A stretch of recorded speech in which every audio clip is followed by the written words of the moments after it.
crew, man. This crew called Hoop Jargon. They've been getting at it, man. They the ones that's gonna grill you, man, because they majority are all Houston people. So that's shout out to Hoop Jargon. Man, I'm here with my man with Hoop Jargon, the best in the game, man. And you know I only let selected few in my circle. And this is a real dude right here. We gonna get down with the get down.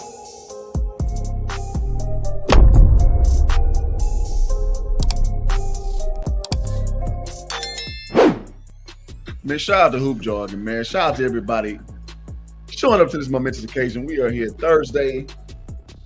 What's the exact date? We're at Thursday the 14th, man, guys. I hope y'all's day is going great. And I just want to cover this topic that I saw on Fox Sports. And, you know, I'm an avid watcher of Fox Sports. So shout out to Fox Sports. Y'all doing a good job over there. And I want to talk about this trade scenario with LeBron James and KD. Now, I made a video a few months ago saying that should the Lakers trade LeBron James? Because in my opinion, LeBron is at his highest peak as far as his decline is concerned. And here's what I mean. As I put, let me go to the receipts. As I put earlier, man, this is defensive efficiency. LeBron James is down here to near the bottom of the NBA. Right with your boy Russ, you know. You know how much we love Russell Westbrook on this channel. But now I understand LeBron James. I know what you're saying. Hoop, you tripping. LeBron put up 30 points a game, I think 8 rebounds, 8 assists, something to that effect. And you're saying, okay, you're tripping, man. Like, LeBron is still LeBron. But again, my retort is, yeah, he's LeBron on one side of the court.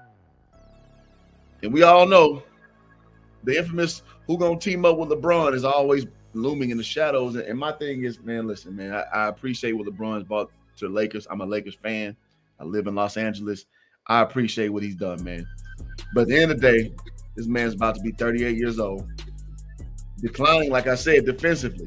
He's declining. This is not conjecture, ladies and gentlemen. This is fact. He's declining defensively.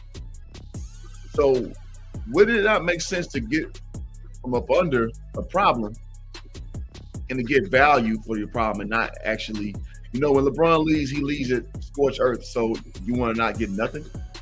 Let me shout out to everybody who's in the stream already. Appreciate y'all. Sia Maya, first in the building. Appreciate you. H-Town, yes, sir. Humble in the building, man. Yes, sir. Good to see you, man. Salute back, bro. Third World Columbia in the building says, what's the damn deal? Who jogging me the network, man? I can't call it, man. Good to see you, bro. Third also says that Durant's a better defensive player than LeBron. Absolutely. And Primetime says, good morning, D. I love Jackson State University Tigers. Yeah, man. Salute to you, Primetime. Good to see you, man. So, yeah, I mean, again, the premise that I'm coming on is not something that is absurd. With Kevin Durant, now, I understand this, man. Listen, guys, as you guys know, I say this all the time. Kevin Durant is my favorite basketball player, and lately he's been disappointing me, man. Lately, he's been coming like a little spoiled little biatch, and I don't like it. I don't like it, but at the end of the day, I'm taking a 34-year-old Kevin Durant over a almost 38-year-old LeBron James. I'm sorry. Because what ultimately is going to happen is, guys, you're going to see that LeBron, his drop-off is going to be precipitous, man. You're going to keep seeing the kinks in the armor. Now, what he's going to do is keep scoring because, as we know, this year he'll probably cross Kareem Abdul-Jabbar's record. And, you know, rightfully so. LeBron put that work in, man. And so it's all going to be about his offense. And so guys, Google LeBron James defense, and you'll see exactly what I mean, like walking back, doing all this stuff. But my question is this, though, as I introduce the backdrop from Fox Sports, is this even a real scenario? Because, as you know, guys, we're in like mid-July. This is like slow news cycle as far as sports. Baseball's going on. Yeah, baseball. You got football in the preliminary stages. I mean, the very infantile stages. You were talking about yesterday, like Dak Prescott's new body that he has. I'm like, really? That's newsworthy stuff? And now you got NBA conjecture talk going on. So it's just like, it's crazy, man. It's crazy that the slow news cycle and what it breeds. And shout out to my bro, man. Raw Truth Media, the DJ's Ron Cut. I keep on saying your original name, bro. I'm a creature of habit, but Shout out to DJ, man. Y'all sub to my man channel, man. Boy, channel's on fire, man. Like I'm about to make an analogy. It's gonna be a bad analogy, so I'm gonna keep that to myself. It has something to do with a promiscuous lifestyle. I'll leave it there. Steve Myers says, yeah, you know what? And I know you're being funny, but that's what a lot of people associate good defense with. Because everybody remembers 2015 we had the chase down block on Andre Iguodala, and people perceive that as playing good defense. Now it's a good situational defense, but your every play defense, LeBron has been struggling for a minute in that capacity. So again, don't listen to me. Men lie, women lie, numbers don't. Look at your boy, 439 defensive efficiency. So this ain't conjecture, man. This ain't conjecture. Your boy Hoop ain't up there hating, man. Just saying. DJ. So yeah, as we do this, let me set the backdrop. I'm gonna share screen. I gotta put my overlay on because Fox Sports be flagging videos, man. That they be hating on the young brother trying to make it on YouTube. But Skip and Shannon talked about this earlier, and I definitely wanted to use that again as backdrop and then talk about their commentary because again, this is clearly slow news cycle time.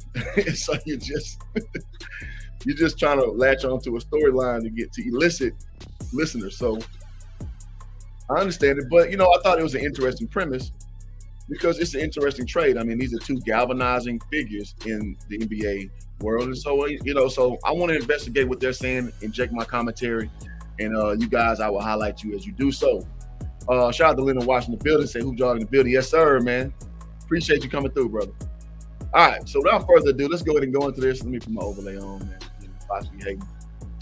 But I think I got the cheat code, man. If Fox flagged me, then I got to go another mechanism. All right. Let's see if we get a few more comments before I go. Let's go. KD, the best way for the Lakers. Oh, yeah. I mean, if they gave us Kevin Durant, man, we would take ourselves out of a huge problem that, in my opinion, that we have coming up the pipeline because we have a very old team. We don't have a lot of assets. And maybe we can benefit off of Kevin Durant's, constant, I guess I'll use the word unrest, where he's not happy in a lot of places. So maybe we can capitalize off of that. Because, LeBron is probably going to leave. So he wants to play with Bron, and we all know that. LeBron doesn't even try to play defense anymore. Yeah, exactly. So, I mean, it's crazy how people won't hold him to the flame because he's so great offensively. He's so great as a career standpoint. But how did Janet Jackson tell you in the 90s, man? What have you done for me lately? God dog it, man. I can't get over the defense. I'm sorry, guys. Leonard Washington G. Oh, okay. Shout out to G. Shout out to you, brother. Did you see the trades? The counter between? Yeah, I did see that counter talk, but I'm gonna stick to the topic. But yeah, I did see that, bro. All right, so without further ado, let's see what Skip and Shannon has to say, and let me inject my commentary. Let's go. Morning on fire, and I am here for it. I love it. All right, let's jump right in and just find out who wins these debates this morning. Swapping LeBron for KD, guys, that would be a move certainly that would send shockwaves around the NBA. According to Bleacher Report, both Los Angeles and Brooklyn would benefit from a move like that. The King would get his wish in reuniting with Kyrie Irving, while KD gets the fresh start he's looking for. Shannon, go first. Would you be a yes or a no to this trade? I listen to would absolutely be a yes, temporarily. I listened to just a little bit of this because I like to react in real time, but I want to kind of survey a little bit. But just notice how Shannon, he always angles for the best scenario for LeBron.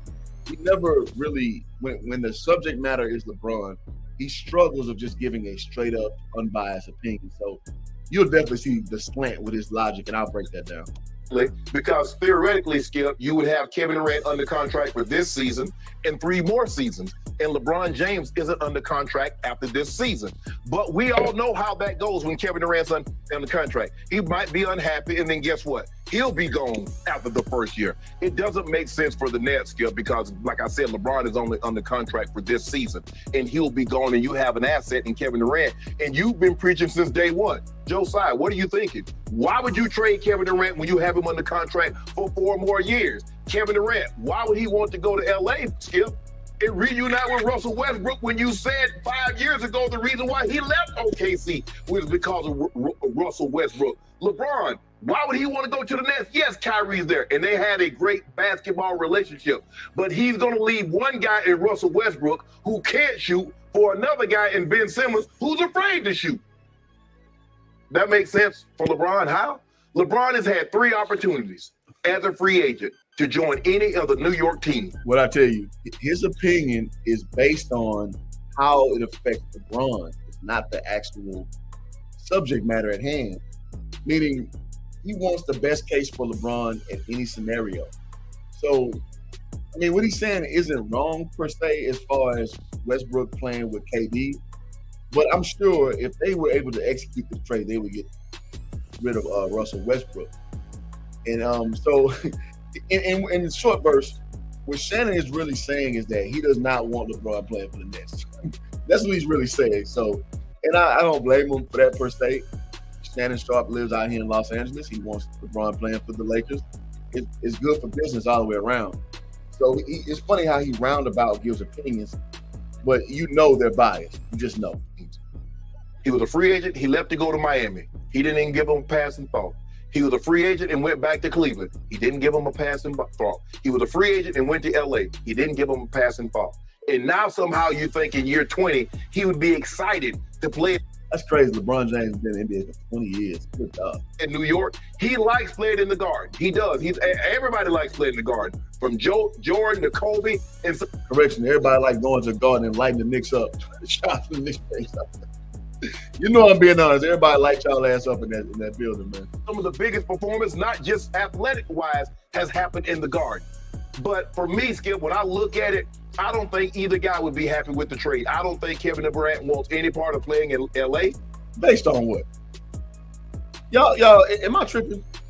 Based on what do you know that Kevin Durant does not want to play for the Lakers? Has he had any inclination that LA is not where he wants to be? So again, Shannon's being biased, man. He's trying to basically Jedi mind trick the public at large, aka the 2 teams involved, to not do this trade. Because Shannon Sharp does not want to see this happen, man. Ladies and gentlemen, Shannon Sharp does not want to see this happen. With the scrutiny that comes along with being a superstar playing for the Lakers, and LeBron wants no parts of being in Brooklyn or New York, any part of New York. So for me, Skip, it doesn't make sense. I get it. 2 big superstars for a superstar. Yeah, you're probably not going to have it because the salaries match up, and you're not going to have to give up any other compensation other than the player swap. One player goes here, the other player goes there. But when you look at it in its totality and what transpired, it doesn't make sense to me. Okay, Shannon Sharp. I tell you many days on the show that I go into every evening. Let me stop address Third's comment. So Third says, I don't care where anybody but LeBron stands and B-Riders or the work said they have no realistic criticism and views for his overrated so-called legacy. Now, I'll say this.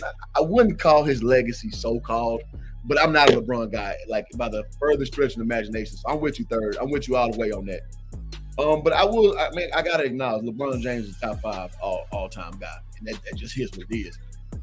My counter to that is he's no longer a superstar level player. He is a superstar so-called legacy, to your point. But the production on the court, he's a one-way player at this point. So I think his reputation is bigger than his productivity. And I'm with you on that, man. I really, it's cringeworthy. So yeah, man, it's and his fan base is very hard to deal with because they only deal in stats. They don't deal, but ironically, when your boy Hoop will pull up a stat like this, they don't want none of that. They don't want none of that smoke. We start talking about defense. Why is that? Because nobody really cares about defense like that because they don't know anything about defense. Defense is like a huge part of the game, but it's a very easily ignorable part of the game if you're a novice at this thing. So I did want to point that out. I thought that was a great comment overall. So let me overlay back on. All right, so we also got another comment. Humble says, Shannon, yeah, I mean, you know, he's going to go into his thing. I mean, Shannon Sharp plays a character on TV, man, and he does a damn good job of playing a character, too, if we're being honest. So, you know, it's just one of those things, man. It's you got to kind of take eat the meat, spit out the bones when you listen to some of these guys on TV. Take in the entertainment value, but understand that it's not always about, it's not accurate. It's all over the place. Third off says LeBron ain't my top 5, but Kobe is, even though you don't agree. Yeah, I mean, you know, Kobe ain't in my top 5, but Kobe's my favorite player all time, bro. It is what it is. Shout out to SKC in the building, man. So I pull my leg, get the attic, keep trade. Man, listen, bro. I live out here, bro. I have not went to a game in 2 years. Well, no, in a year. I refuse. I'm not. Can't do it. Especially when Westbrook came out, I was like, yep, Lakers won't see $1 of my money until one of them two gone. Preferably both. Giannis will take over the East now. LeBron can't keep up with the Greek. I mean, yeah, and what's funny is Greek Freak, he's only like 27 years old. This dude is 27 years old, man, and only getting better. So everybody who has the harsh critiques, you know, on Giannis, dude is only 27, man. That shit is scary, man. Yeah, H-Town love in the building, man. Shout out to SKC. SKC, man, if you don't send me that damn package, man, I'm gonna pull up on you at your highs, man. Shout out to SKC, man. Very talented brother. Y'all follow him as well, man. Great content, makes great graphics, man. That's a good dude. So, all right, let's get back into the show, man. Again, I got my overlay on because Fox be hating. So let's get it. As we look over the topics that we have, and then we go into the game watching part of the evening, and I continue to read breaking news stories and digest them, compute them. Eyes wide open. What is really going on here? So I'm just an open book every night as I watch things transpire up on the TV screen and down on my computer screen. Okay. And when this story popped up last night on Bleacher Report, I always read it with eyes wide open. Okay. Oftentimes, you know, I'm indifferent on Bleacher Report. I mean, I respect them as a sports entity, but they be reaching sometimes, man. So, but you know, this is not like NBA memes on Facebook where people be retweeting these NBA updates, quote unquote. So, I mean, Bleacher Report does have like a modicum of respect in as far as journalistic integrity. So, I'm gonna ebb to like go with this, even though, like I said, Bleacher Report be bullshit sometimes. On these kinds of stories, I get quickly skeptical, like, oh, wait a second, that's just ridiculous. Right. And many times Somebody just throwing something out there. I get. See my boy in the building. Let me. My guy, between the Game Sports in the building, man. Y'all go sub to my guy, man. That's my high school teammate in real life, man. That's my boy, man. I'll be at his wedding in a few months. Let's see. Humble says, it's sad I enjoyed watching the Bucks game with my own team. Yeah, man. Bro. It's an eyesore to watch the Lakers, man. I've been a Laker fan since about 8th grade, so I'm 38 years old. You do the math. I've been a Lakers fan a long time. It is very hard to watch my team, bro. I'm with you. Let's see. SKC said, check email. I sent you over a draft for your logo. Okay, all right, I got you, bro. I also got an idea for your Cowboy podcast. Appreciate it, man. We're actually about to syndicate that bad boy. We're going to put on some more avenues. And I'm proud to announce, man, my show from yesterday with Dane Irvin, Phoenix Sun Scout, it's actually featured on Apple Podcasts and Believe Network. And I'll let y'all know how to get to that. I don't want to put too much on one show, but it actually is live, you know, right now as a podcast. So, man, we're trying to get it, man. So I appreciate y'all, you know, supporting what's going on over here, man. I'm making moves, man. So, and y'all support the channel does help. So, you know, if you want to hit the Cash App, you can. If you want to hit the Super Chat, I won't stop you, but let's keep it going. Get about halfway through and I say, next. I'm wasting my time on this and my breath. As I read through this one, and I read point after point after point, I kept waiting to say no, and I said, yes, yes, yes, yes, yes. I wish y'all could see me look at this. Skip Bayless. That's a funny ass dude, man. Skip Bayless is a funny ass dude, man. He's let me keep going. Got to the bottom of this one, and I said, you know what? This has been hiding in plain sight. The most obvious trade of all was the least. I gotta keep stopping. Like, this is a hidden in plain sight kind of. It's a great trade. Just for, again, take your loyalty lines out. From a disgruntled player going to a marquee franchise, from a player who's probably going to leave, who's older, going to a big market, there's really no losers in this trade overall. But I'll let Skip keep going. It's obvious because no one really thought to say, well, wait a second, why are we talking only about Kyrie? Why are we just fixated on Westbrook?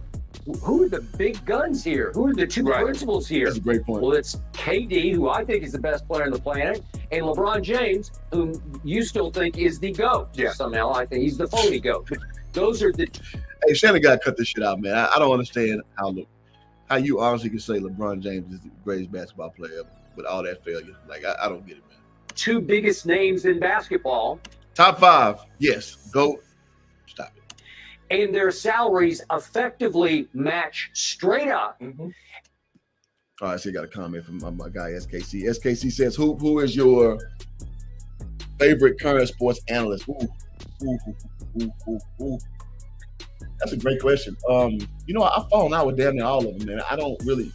I guess since me doing this, I don't look up to him like I used to. If that makes sense. But you know who I like? I like Jason Whitlock, man. He still be bullshitting sometimes. I like Whitlock. I like Chris Broussard.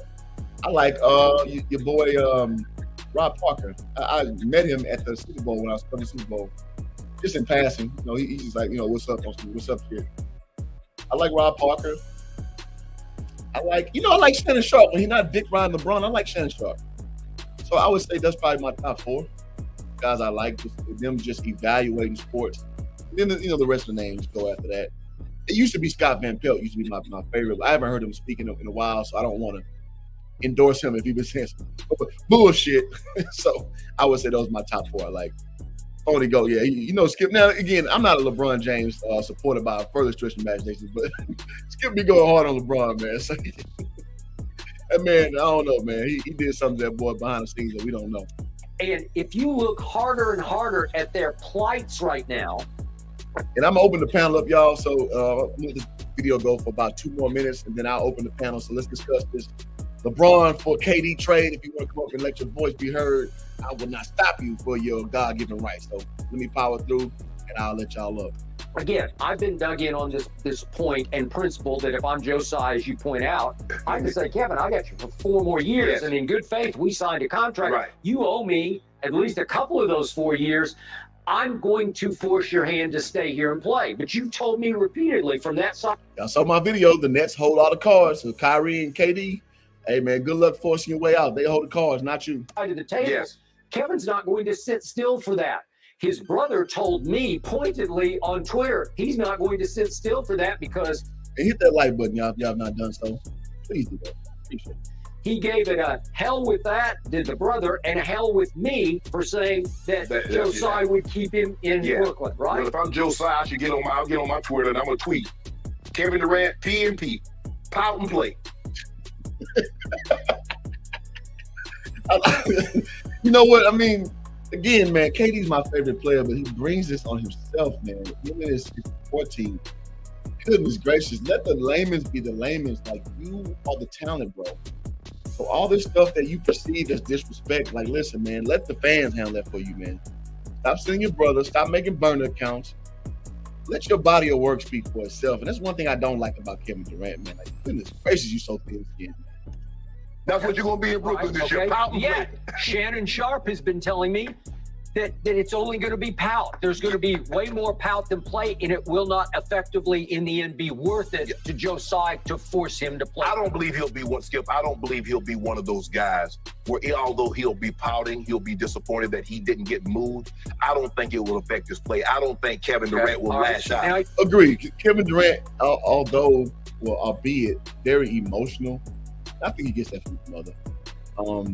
He still goes out of hoop. I've never seen KD really pout on the court. I've never really seen a drop off because of this emotional sentiment. And in my opinion, I think basketball is KD's is his refuge. That's where he goes to take problems away from everything else that he may have going. So yeah, I agree with that. I don't see KD taking, some guys get demonstrative on the court when they don't have their way. And I don't see KD as that kind of guy. Now you're starting to trend back toward my original take that he's going to be a net next year, whether he likes it or not. Skip, I don't know if I'm just saying, I don't believe Skip. Now, like some people, like if they don't get their way, they're going to make things very uncomfortable. And I think you'll get the sense that Kevin Durant doesn't want to be there. But as far as lashing out or his behavior that becomes destructive to the team, I don't believe Kevin Durant would do that. Would he be pouting? Yes. Would he be moping? Absolutely. But he's still going to come out there and drop 29, 30 on you. Okay, I got it. And I agree with that premise here. But if I operate under the premise that he'll effectively not ever be quite happy, well, that's everywhere you're going to go. Okay. Well, here's the problem with that. I think KD, again, I think self-awareness is something that a lot of athletes struggle with on some level. But I think KD knows if he got traded to the Lakers and he asked to get out again, like people would, oh man, they would eviscerate him, man. So I don't think he's so dumb that he wouldn't be able to predict that. So I do want to say that. If in truth that I believe that KD and Kyrie have fallen out, as in fallen apart, as in bridges at least on fire, if not completely burned, then all of a sudden it starts to make more and more sense to look harder and harder at the trade that was hiding in plain sight, because salaries match. And then let's do LeBron first. It would not hurt him to play the Palace, as I call it. You can say he's playing for the Brooklyn Nets as opposed to the New York Knicks. But Brooklyn is still a borough of New York City. You are still in the Big Apple market, right? Correct. It would not hurt LeBron's legacy or his aura to at least play a couple of years in the Big Apple. It would. I get you that he passed. He gave it a passing thought. I got that. He's going on 38 years of age. Yes. He's going into year 20. It wouldn't hurt to cap it off in the Big Apple. I'm just saying it wouldn't be the worst. And that's kind of what my line of thinking is too. I don't think it's the worst thing for him to do that. SKC asks, if you could change one thing about the NBA, would it be? Man, that's a loaded question. Oh, no, it's not actually. One thing I would change is guys who come in, and Dane Irvin, again, NBA scout for the Phoenix Suns, was on channel yesterday, about guys not appreciating the fundamentals, man. Like, I get tired of watching games, and their first mind is to dribble, step back three. So if I could eliminate, maybe you put a cap on 3-point attempts you can shoot in one game. If they could just put a cap on the threes, that would make me a happy patron of basketball, because, I mean, again, I love the resurgence of DeMar DeRozan, still taking advantage of that mid-range game, still doing his damn thing, putting buckets in the right way. And if I could change one thing, man, the re-implementation, or even Chris Paul too, Steph Curry, Clay, if you can re-implement the mid-range in part of the game and just make the game more organic, that would be my wish. So that's an excellent question, man. My guy Sub in the building says super team. Yeah, you know, I'm getting the super team stuff is getting goofy as hell. So yeah, I'm with you on that, bro. I'm with you all the way on that. Yep. On point. Winning game sports and Sub, yeah, on point. All right, I'm going 1 more minute. I'll open the panel up. First thing, it's not like he's gonna go to Seattle or something. No offense to Seattle, but it wouldn't. It's not like he's going off, sort of off the grid to some city where you'd say, what? Even though he would start in Cleveland, but he grew up near Cleveland. Correct. So that was cool. That worked. Right. All right. Now, I'm just a kid from Akron. You know, LeBron love to go to that shit. When the kitchen get hot, he just a kid from Akron. now we look at what would happen.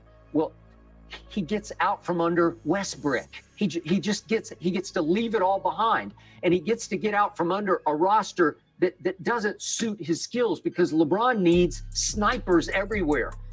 Brooklyn's got LeBron needs everything, man. I've never seen a player get so much perfect treatment as far as support and what have you. Again, I'm not taking away from the greatness of LeBron James. God damn, Lord have mercy. Every year is a big discussion of like what else he needs. I've never seen that, bro. I'm sorry. Humble says the game don't feel the same as back in 2000s. Yeah, hard fuck. Yeah. Well, you know, the thing was people thought that style was boring. They called it hero basketball era.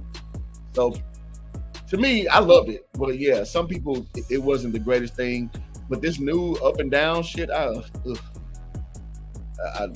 for me to watch basketball games, especially at the high school level. I challenge you to go watch a high school basketball game. and stay there the whole time with kids you don't know. It's an eyesore, man.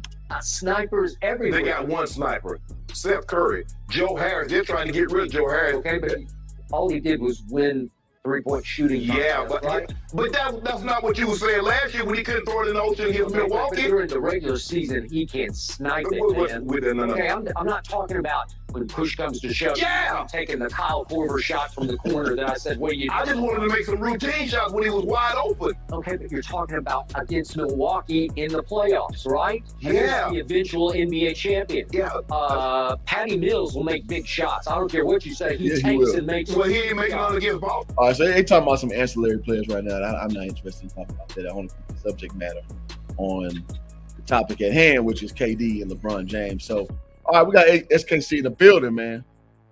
SKC, what up, bro? Hey, what's going on, Hoop? What's going on, man?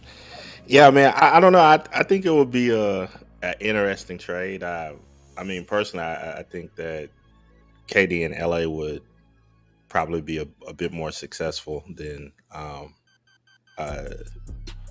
I guess than Bron with the Nets. That's just how I feel. But about that other question that I posed to you earlier about the what would you change and the 3-pointers that you were talking about. Interestingly, man, I read an article a long time ago. I think it was from Goliath, and they were proposing this thing called a rule change called man, I forget the exact title of it, but it was basically a physicality map on the court, and the further you got away from the bucket, the least amount of calls you would get. And I thought it was an interesting way to take away or de-incentivize the 3-pointer. Yeah, I think so. I mean, well, from a applied knowledge standpoint, usually coaches indict you if you just settle for jumpers too much and you don't go inside and get some of that action, as it's called. Yeah, it's a lot of less physicality. So I think a lot of guys don't, for whatever reason, don't want to put their body up against physical situations. I think that's where I guess it's correlational to the affinity for the 3-point shot. And I think that's ultimately a bad thing. I didn't think of it in that way, but now you bring it up. Yeah. Yeah, man, because I was, again, when I read, I thought it was a pretty good idea because you know how some people take the 3 and they try to kind of lean in or fade away to try to make sure that they could get a call as well, just in case they miss or whatever, or try to draw a contact. Well, having that rule set up would take that completely away to where, it's like you either have to be accurate and you know that you're pretty much not going to get the call because you're shooting from that far out. But the closer you get in, it improves your chances of getting a foul call. But I don't know. I just wanted to see what you thought about it. I want that to be taken away. Well, actually, it is. Dane was on my channel again. Scout for the Phoenix Suns was talking about that yesterday.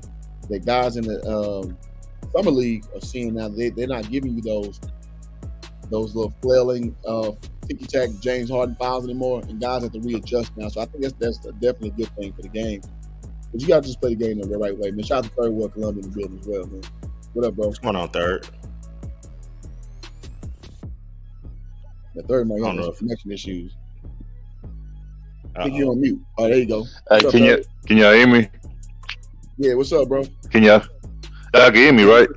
Shout out to Pope B. Frank, man. Y'all go sub to his channel, man. Y'all can hear me, right? Go ahead, bro. Yeah, you good. Okay, yeah. What's going on? My H-Town fam in the building. What's going on?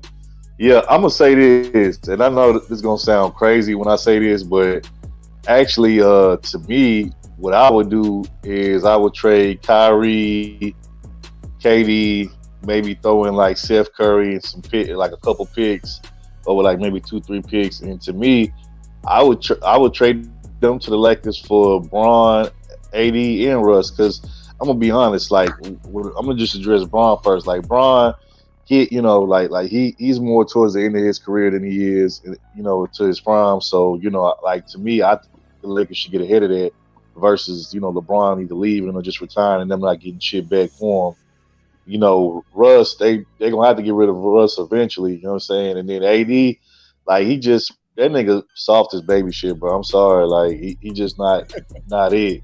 You know what I'm saying? And to me, going back to Braun, I just feel like when they made way for Braun to come out there in free agency, it's like the type of caliber player that everybody, looks at Braun as. The fact that y'all only won one championship in that bubble, you know what I'm saying? And, he's supposed to be there for 4 or 5 years. Like, to me, that's considered a failure because, bro, as an all-time great Laker, you're not satisfied with one chip, bro. The goal is to win multiple chips. So, to me, the fact that he only won one out of a 4 or 5 year period, to me, that's a failure. And to me, I don't even consider LeBron like I heard Nick Wright goofy ass talking about LeBron is one of the greatest Lakers of all time. How the hell is he one of the greatest Lakers of all time with one chip? Nick Wright is garbage though, man.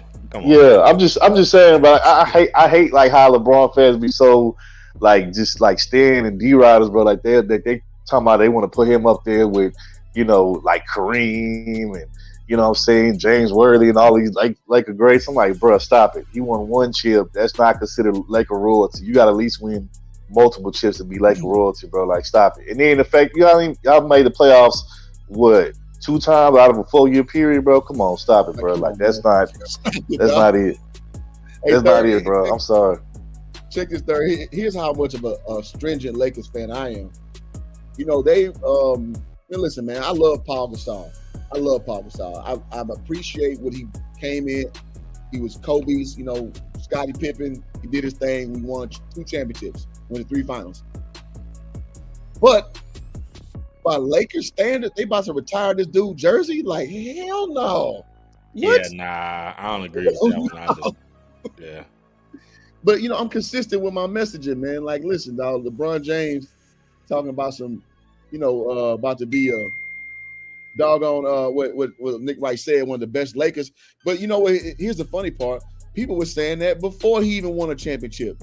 So you know how goofy that ilk of people is because they're not genuine. And I just I hate that. Let's be honest. The only reason why LeBron would want to keep playing with the Lakers, even if they don't even make it to the playoffs, let alone the finals, is because he's trying to break fucking Kareem record just so he can have something else to say. Oh, I'm the greatest player of all time. Like, bruh, like, stop it. You know what I'm saying? Like, that's the only reason why that nigga's still trying to play. And that's the only reason why he's trying to run up the damn stats and shit. Weekly is 1. Oh, you said 12. I knew. All right. So. Well, hold on. Hey, but who's though, bro? But who's though? No, I was just about to say this real quick. I didn't know you was living out there. Like, I got family out there, so next time I come out there, shit, we should link up on some G shit though. Bro, holla at me, man. Everybody comes down here like Spice, yeah, man. Somebody got some background on. Too, so that is correct. Right. Did you say sub? Okay. All right. And I think he on the phone or something. Okay. Active dates are different. I got 2 different active dates. I thought I did. Okay, right. I'm putting on mute. All right, Yeah. So we waiting on sub. I'll holler at you when I'm out that way, bro. I'll holler at you. Please do, bro. Please do. So Humble, what you got, bro? Yo, salute, man. Look, I think the trade will be valid. You know what I'm saying? It's a swap trade. You got 2, top 10 players in the league today. Like, I think if I'm the Lakers, you okay, look, you're going to have KD for the next, 3 to 4 years, right? Mm-hmm. But he's still, 33, 34 years of age? 34, yep. Yeah, he still got, some time left. LeBron, that window is closing soon. So if I'm the Lakers, I would do it. I trade LeBron James. And I know it's going to be some people thinking I'm a LeBron hater or nothing like that, bro. It ain't, bro. LeBron is declining. He don't play no defense. Humble, you see it right there, right? You see it right there in your face, right? Defensive efficiency, LeBron James, right there next to his other knucklehead. Go ahead. Is that Damian Jones and Markelle Fultz with Russell? Come on, bro. Oh my gosh, he's supposed to be the best player in the world still, best player in the NBA still, and that's the defense that you gonna give to the. Man. You let Nick Wright tell it, yeah. Let Shannon Sharp tell you, yeah. Yeah, Nick Wrong. All he do is just, he's Nick a Wrong. sniffer, bro. Like, him, Facts. Shannon Sharp, Cruz Broussard, like all they do. Colin is Cowherd. Hey, Colin Cowherd too. Broussard turned the corner a little bit. He's finally turned the corner because, yeah, man, he used to LeBron. LeBron.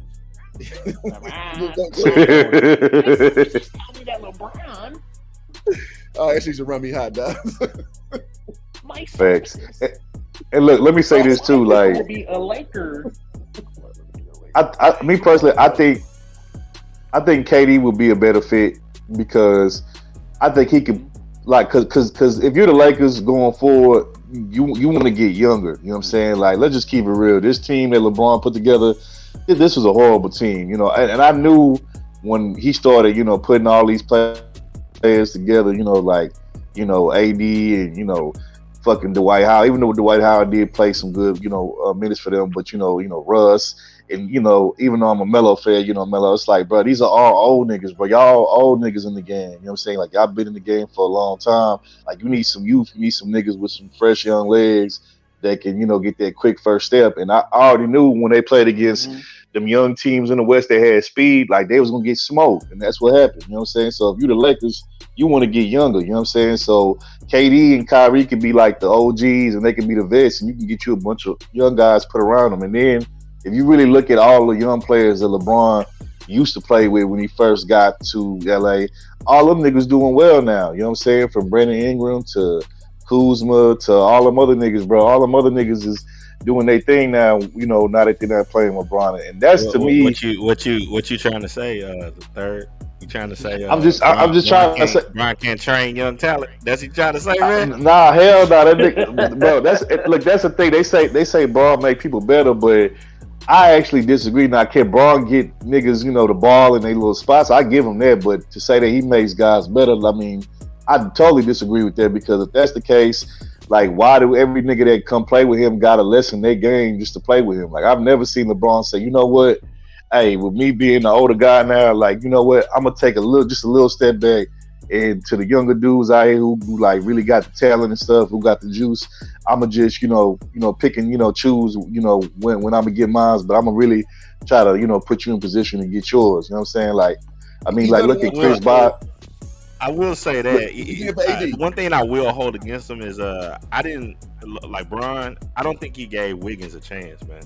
That's what, bro. I was just about to bring that up, bro. Like, come on, you look at Wiggins now. Now, granted, yes, I know it took Wiggins a minute to get there, but again, people act like all of these players that come in the league just finna hit right away. No, some players need time to grow and develop. And I know Hoop Jordan, I know he know what I'm talking about. Like, some players, yes, they can come in the league and they can make an impact right away, but other players need time to develop. You know what I'm saying? And Andrew Wiggins was one of those players. And then let's keep it real. It took for him to go to a championship, pedigree team like the Warriors to understand what real basketball is played like, bro.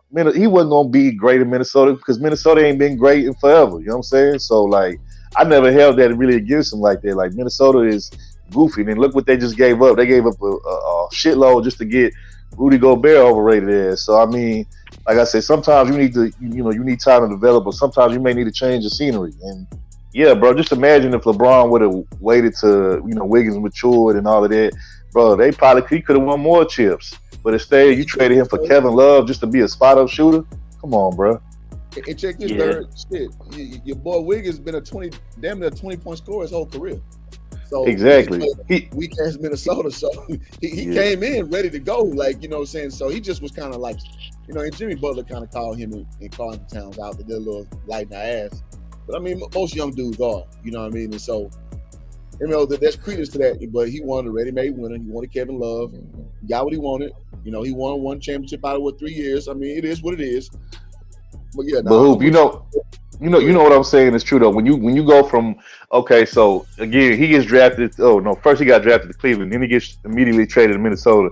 Minnesota doesn't have a championship pedigree history of winning, and they just trying to sell fucking tickets and get started. They don't really care about really being in the mix like that. You know what I'm saying? So, of course, when you playing for an organization like that, you ain't gonna really feel no need to really try to, be the best player that you can be. You know what I'm saying? But when you go play with Golden State, like they expect the best out of you. You know what I'm saying? Like expectations playing with them. So of course, him going over there, like I said, it was the best thing for him because it showed him like, okay, look, if I want to be next level, if I want to be considered amongst the greats, like I'm gonna have to step my game up, and I'm gonna have to hustle my ass off playing with these other great players around me. And it paid off. You know what I'm saying? It really, if it wasn't for Wiggins in this final series being the second best player, on the court, Golden State probably don't win that series or they don't win the finals. You know what I'm saying? So, I mean, like I said, Bron didn't have great players around him.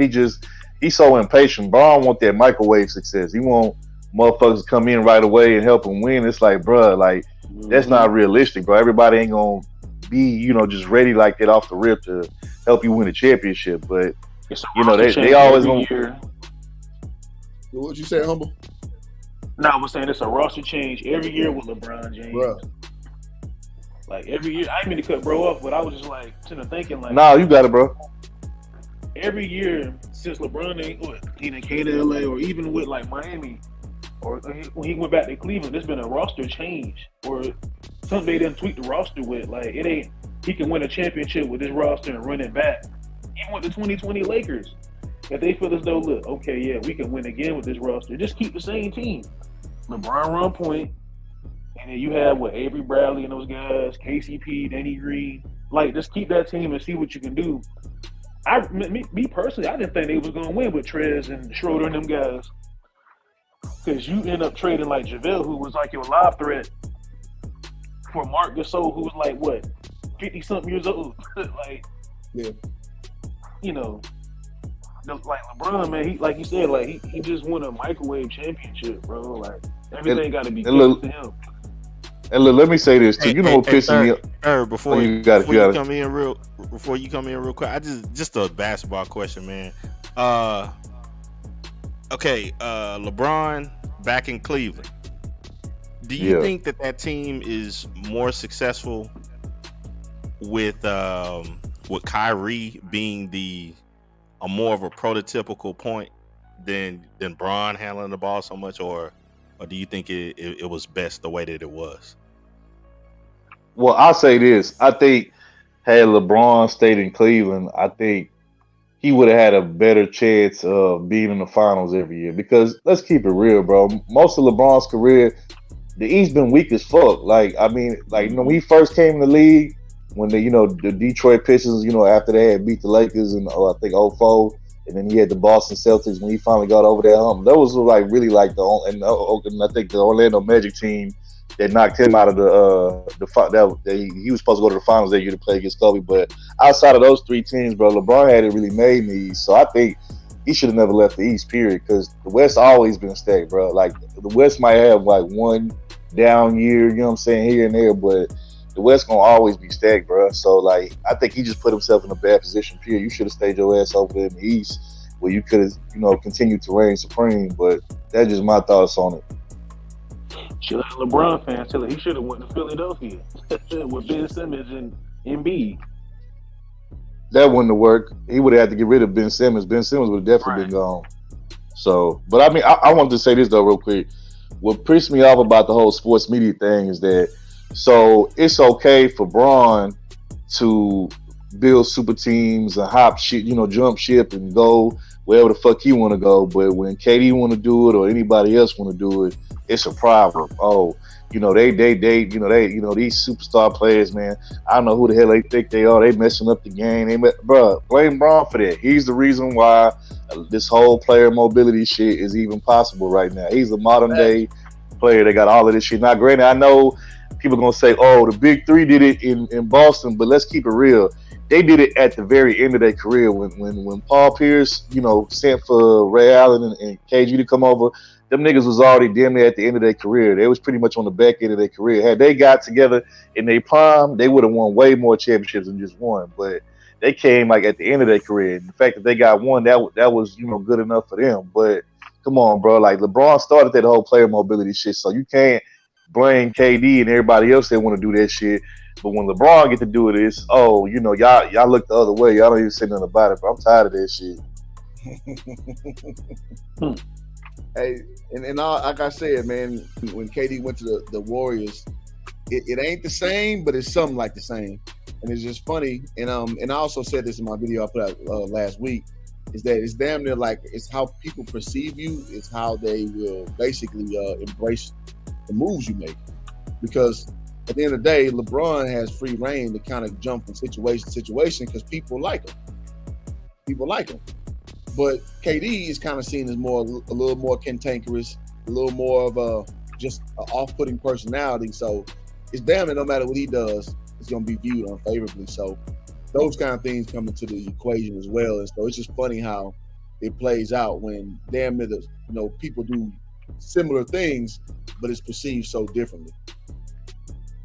Hey, bro, I'm gonna say this. You got it, SKC. You got it. Nah, between the game, said something I thought was a good point where he said, making someone better is an overrated. It is an overrated phrase, but what I was referring to is like, take for instance, you were mentioning hoop jargon, Pau Gasol, and you remember when he first got to the Lakers, and then when they got rocked by the Celtics, but then later. It seems like, maybe I'm reading, but it seemed like the latter years, the next year and the year after that, he kind of toughened up a bit. And I don't know. I just always thought it was a product of playing with Kobe, just developing a bit more toughness of, being able to understand that you got to take certain situations in your own hands, particularly when he was underneath the basket. Because a lot of times that first year, man, it seemed like he wasn't being as aggressive as he could have been. What, you talking about Powell? Yeah. Yeah. Well, yeah, that was one of his biggest knocks, that, he had all this ability, but he couldn't, or he wouldn't, be that dominant post player that his skill set allowed himself to be. Because if you remember, he was for the Grizzlies, he went to 2 playoff series but got swept twice. He was like 0-8 in the playoffs. So it's like he had a lot of skill, but he didn't really have that gumption in him, that dog. So when he came to the Lakers, it kind of changed his life, like literally, So that's why I'm a little leery about, when we saying he's one of the greatest Lakers ever, and like Michael Cooper's not up there. I'm just like, I don't know about that. Yeah. I wouldn't retire his jersey like that, man. Nah. And I appreciate everything Powell did, man. He helped reinvigorate Kobe's career. But I mean, hell, Andrew Bynum was there too, doing his damn thing. Trevor Ariza was there too. Your boy Ron Artest was there too. So I just Pau Gasol individually, that's a rough sell to me, that he get his jersey retired. That's a rough sell. Just how if LeBron got his jersey retired, like that would be the biggest travesty ever. Like, no, you don't come over here and win one championship and you're the greatest Laker ever. Like, hell no. What's gonna be next? You gonna see the Bulls put a Kukoc up in the rafters? Nah, I can't do it, dog. I can't do it. But hey, I'm gonna say this though, like, let's keep it real. Like, I hate when people try to use the whole argument that, Kobe had Bynum and Gasol. Like, let's keep it real. Like, yes, Gasol did average pretty decent numbers or whatever, when he was playing in Memphis, but he was never like the type of player that he was until he played with Kobe and the Lakers. And then, like, Bynum was a fucking nobody, bro. Like, Bynum was a nobody, bro. Kobe put, greatness into that man, bro, because Bynum knew he had to play great or he wouldn't, see that floor. You know what I'm saying? And then look what happened as soon as he left fucking LA and, quit playing for the Lakers and playing with Kobe. Like, his career just went into the toilet. You know what I'm saying? Like, didn't nobody even hear from him no more. Don't nobody even know who the hell he was anymore. So, like, we got to stop with the whole, Kobe. Like, to me, I'm sorry, but Gasol and Bynum and even Odom, they're not top 75 players. They're not. So when people try to make it seem like, Like, come on, bro, stop it. Like, LeBron didn't play with multiple top 75 players. You know what I'm saying? Even though I know how the hell AD's a top 75 player, but I digress on that. But still, I'm just like, bro, stop it. You know what I'm saying? And then the thing that pisses me off is that they always want to bring up Shaq carried Kobe, bro. People forget there were games in playoffs and final series where Shaq, had a bad game here or there, and Kobe came through and picked the team up. Like, even Shaq has admitted, like, there were some times where I wasn't on my A game, and I put the game in Kobe's hands, and he took over. So to me, when they try to that Portland series, absolutely, where he fouled yeah, out. bro, it's like niggas. It's like it is mostly Braun fans that do that shit, but it's like they try to revise history and try to make it seem like, oh, Shaq just carried them years. Granted, Shaq was the most dominant player those 3 years, but let's keep it real. You take Kobe off that team, they're not winning no chip with just Shaq, bro. Kobe, because people have to respect the fact that Kobe was a young nigga that could, take him off the dribble, go to the hole, or he can hit the fadeaway, he can hit the jumper, bro. And then, like I said, when Shaq got in foul trouble, who you gonna go to late? You know what I'm saying? You gonna go to Kobe because he's the only one that can really get his own shot. Yeah, D-Fish was hitting big shots, but he was only getting big shots based off the fact that Kobe was attacking to the hole. He, created a lot of open space for Derek Fisher and Robert Ory and all them to do their thing. So, like, I hate when niggas try to revise history like that, bro. Like, that should be pissing me off. And then, like, let's keep it real, bro. How the hell, did LeBron and the Cavs lose to the Mavericks? I mean, not Mavericks, excuse me, the Magic that year when they was hyping that shit up for them two to go against each other, LeBron and Kobe. But yeah, he couldn't beat the Magic, but Kobe, and the Lakers beat them niggas in 5 games and handled them easily. Like, come on, stop it. Easy work. Come on, bro. Like, I ain't trying to hear that shit. Like, and look, I know you don't think Kobe is better than LeBron, but that's always been my thing. Like, bro, I can just bring up that incident, and then, like I said, bro, like, just imagine if Kobe would have been able to do what LeBron did, go play with this player, play with that player. I don't quite. I think Kobe is better than LeBron. I don't think his legacy is better than LeBron. So that's what my argument is. His accomplishments, LeBron is past him. So even with him having 5 championships still. Yeah, because Kobe. Let's keep it real. We all know Kobe got robbed for 2 MVPs because of the whole Colorado incident. Ain't no way Steve Nash was fucking ever better than Kobe ever in his life. That's fair. But you can say D Rose went better than LeBron, and you can say LeBron should have more finals. I'm sorry, more MVPs too. Like, so you got to kind of toe that line a little roughly. I mean, I'll give you that, but I will say though that D Rose did do his thing that year when he won. I mean, he did, play his ass off that year. So, I'll agree with Hoop on that one third. And my argument is this: if you say on paper, yeah, but on the court, no. That's my argument. Yeah. It's rough, dog, because it's pageantry, man. With the MVP award, if that is, it's pageantry, man. So you can lose some of the purity in like who's the best player because it's the narratives that draw basically the narrative. Like, I mean, the narrative draws reality. So you can say, oh well, like Westbrook, for example, he won the MVP. This dude was like number 5th seed in the West, but he averaged triple double. So they made like. When did we start giving 5th seed guys an MVP? Like when? Yeah. Right. Yeah. So it's a rough slope to watch that shit play out because you just kind of see the kibosh, man. Like you see that it's some riding dead mark a little bit with the actual way that they go about creating MVP. Yeah. I have another thing about that though, Hoop. The awards and all that stuff. I don't see why people put so much stock coming from awards, particularly from a lot of people who never even played. Yeah, facts. I agree with that 100%. I mean, like, come on, man. And I don't know, some of the eye test stuff, and I know people hate those things because it's it's like not backed by empirical data. Yeah. I got a question. But that All-Star game third, Yeah. To me, that tells so much, man. 'cause Kobe was like, cooking dude, that nigga. You Cooking that nigga. had the ball in your hand twice. The other dude has the best players. You have the best players, and both times you passed the ball because you didn't want it. I'm like, bruh. Not only that, you know how another reason why I don't believe that LeBron is better than Kobe, because if you look at those two finals where they was playing against Golden State with Kevin Durant, bro, both final series, KD had the ball in his hand.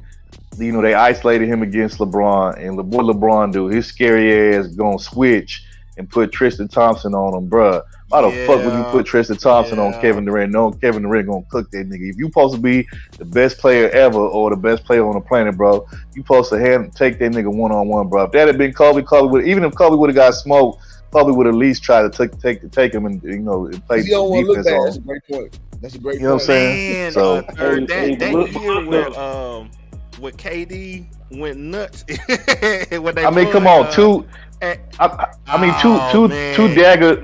3-pointers in that dude's house, man, and just dagging him in his face. And the dude, bro, 2 3-point daggers, two 3-point daggers in a row in 2 NBA finals, bro. Like, come on, dog. Like that to me that said it all, bro. But niggas still want to be on some little, oh man, yeah, KD won back to back, and yeah, he hit the big shot, but LeBron's still the greatest player ever. I'm like, all right, bro. I'm like, all right. It ain't no talking no sense to you niggas. LeBron, he's splitting a lot of hairs too, man. Like LeBron. The question I got for y'all on the panel: if LeBron would have stayed in Cleveland his whole career, how many chips would he have right now if he would have stayed and never went anywhere else? 2. I say 1, but I mean, I'll accept 2. Who? He definitely wouldn't have 4. That's for damn sure. Yeah, that's what I'm saying. I say 2. Bro, that's what I'm saying, bro. Come on, dog. So okay, so if that would have been the case, if he would have stayed in Cleveland his whole career, and let's say I'm gonna give it to your boy who said 2. Will we still consider him a top 5, top 3, or even the greatest player of all time like some niggas do? Will he still be in that discussion or conversation? He'd be like top 10 in my eyes because if he just had 2 championships, he'd still be a top 10 guy. He'd be a top 10 guy. Because Wilt only has like 2. And Wilt is in the conversation. Yeah. I'll say that. He'd still be a top 10 guy. Elijah Warren has 2. Hakeem Olajuwon got 2 rings. Okay, you know what? I'll agree with that. And even with I would agree with that too. Like, I would agree with that. Hey, real quick. Hold on 1 second. Humble's going. What you got, Humble? No, I'm just saying, like with 30,000, 10K rebound, 10,000 assists, like that's impressive though. So he still be top 10, with his 2 rings if he would have stayed in Cleveland. So, I can't take that away from LeBron, but I don't think he'd a GOAT in my eyes though. Hell no. Hell no. But real quick, I wanted to see. I seen this interesting post on Facebook the other day, and I wanted to send it to you and see if you could share it on the screen because I want to get y'all take on it. But it's like this little post of like high school, like the greatest players come out straight out of high school to go straight to the NBA. But what's your email so I can send it to you? Yeah. Let me put it in the chat. I'll put it in. Okay. Yeah, because I want to get y'all. If you can't share it on the screen, I want to get y'all take on it because it's an interesting list. I might change. Are you doing that? While you doing that third, I just want to see how objective you are. Just humor me. LeBron. Let's say his offense. Yeah. If there was something you would change about his offensive game, what would it be? I would really. I'm gonna be honest with you. LeBron could be the best player of all time if he could play off the ball. If LeBron could play off the ball, then he could because you can't stop him going to the hole. He's a fucking freight train. And then, his defense has always been overrated. People gave him way more credit for defense. And I think he could, definitely work hard on that or at least try and attempt. But I would say probably moving without the ball. That would be best for him because if he could move without the ball, he would add another layer to his game. And also that, and I would say if he had some post moves in the post, those two things. 'Cause he never really post moves. Yeah, those two things right there. If he can move off the ball, and if he ever added like a post move down low, then yeah, he tend to be unstoppable. So I would say if he just had more skill, like LeBron to me is y'all see the videos of him when he sizes people up with that little dribble combination he got. Or Yeah. It's hell to me, man. I was just like, dog, that's why I got Kobe over him with no problem as far as just a better player. But that man, I don't understand why people don't call that out more often. Who? yeah. I don't know if I'm being, unobjective or whatever, but to me, Bron's game is kind of ugly, man. Yeah, he ain't got no. and let's be real, he's not. Let's be real. He's never been a great ball handler. Like his ball handling skills is like average, bro. It's not that great. You got some Pat Beverly handles. It just seems awkward. It doesn't. I don't know, man. I mean, let's keep it real. SKC, the only thing LeBron ever improved over his career was probably his shooting. Because remember, at first he couldn't shoot worth a damn, but in which he still can't shoot when it comes to his free throws. His free throws game still suck. Yeah, you know what I'm talking about? Like, take for instance, like Elijah One. He's just smooth with his flow of everything. Yeah. You watch Jordan, you watch Iverson, you watch Cole. I mean, heck, look at KD. But I don't know, man. Bron's game just seems I don't know how to call it, but it's not awkward, man.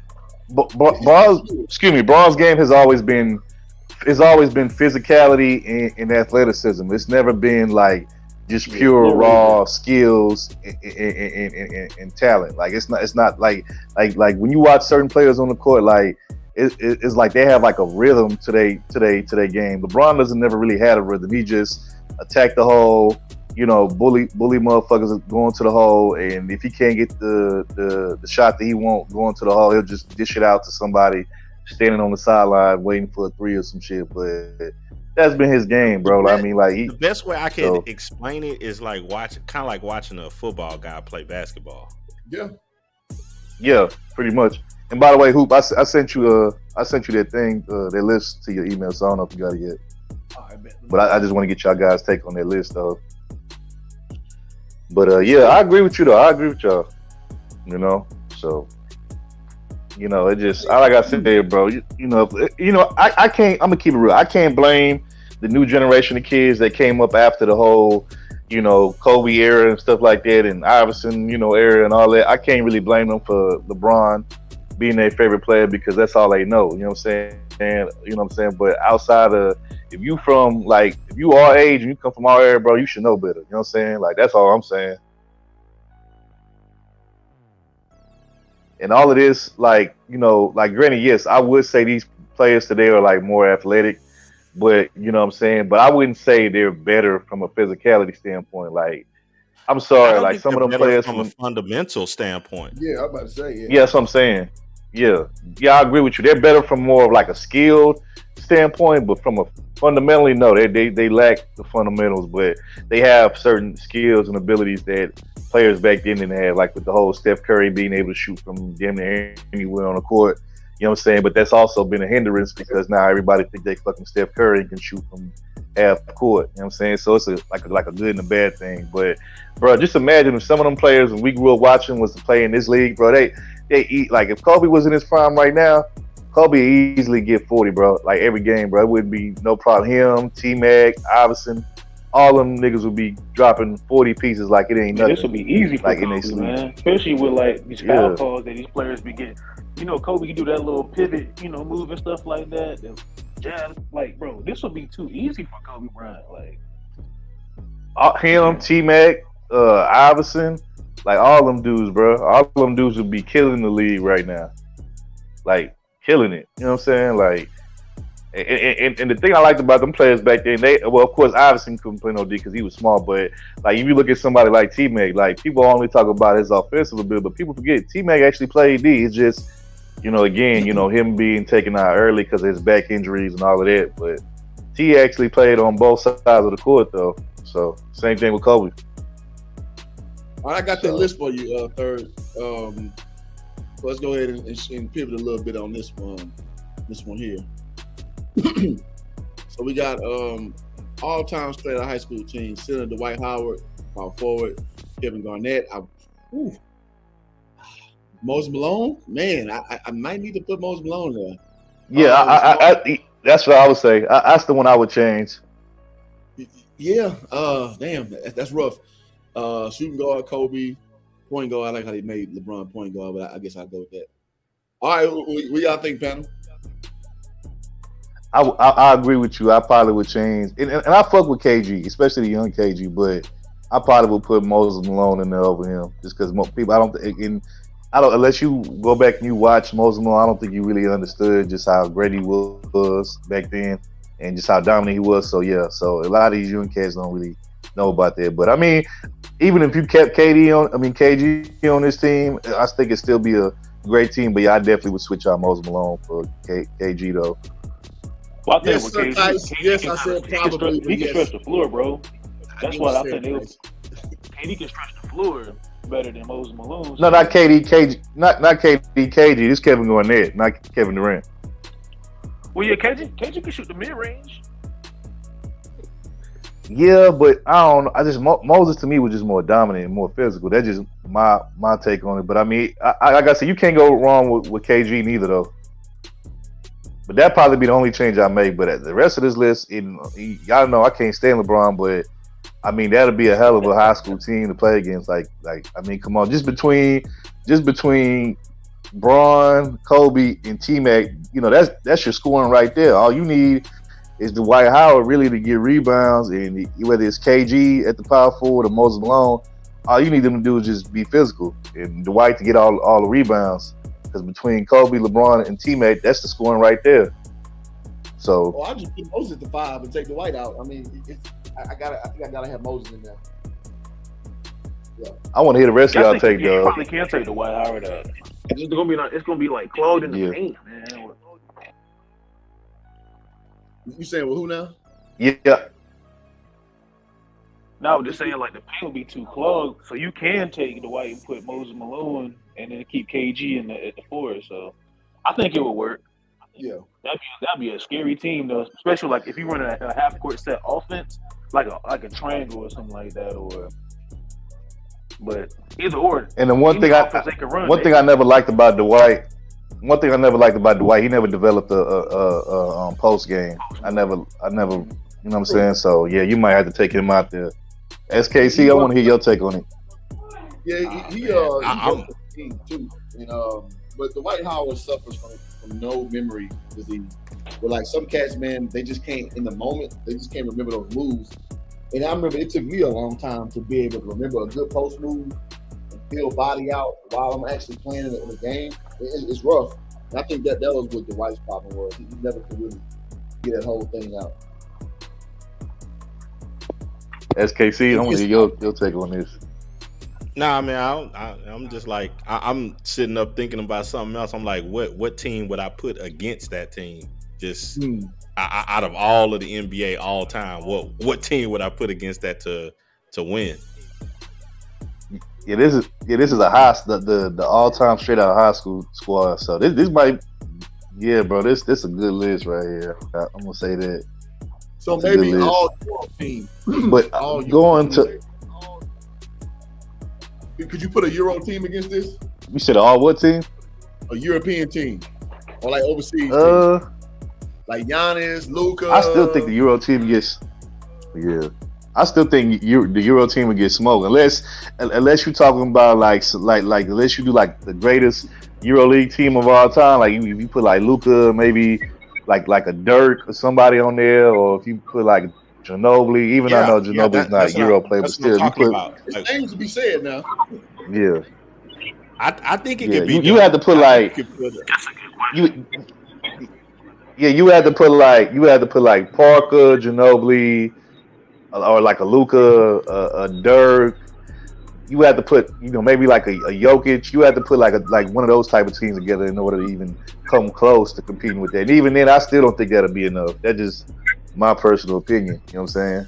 So, I don't know, man. I think you could put a team that could do some damage. We got new panelists between the game sports, man. Will, what you got to add to the conversation, bro? Yo, what up, man? I'm driving like a motherfucker. Oh, man, shit, man. Good to have you, bro. What you got? Yeah, how y'all gonna leave out a young Arvidas Sabonis? Well, damn. Oh yeah, I forgot about Sabonis. I forgot about him. Yeah. Yeah, man. Sabonis could handle Dwight Howard easy, man. In his prime. A young one. Yeah, but I mean, like I said, I think Sir Sight said it. If Moses Malone not on this list, it's invalid. Well, I don't know. I don't think the whole list is invalid with Moses. I think you could just switch out Dwight or KG for him, and I think it is. I don't think the whole list is valid. I just think you could just swap out one player for the other.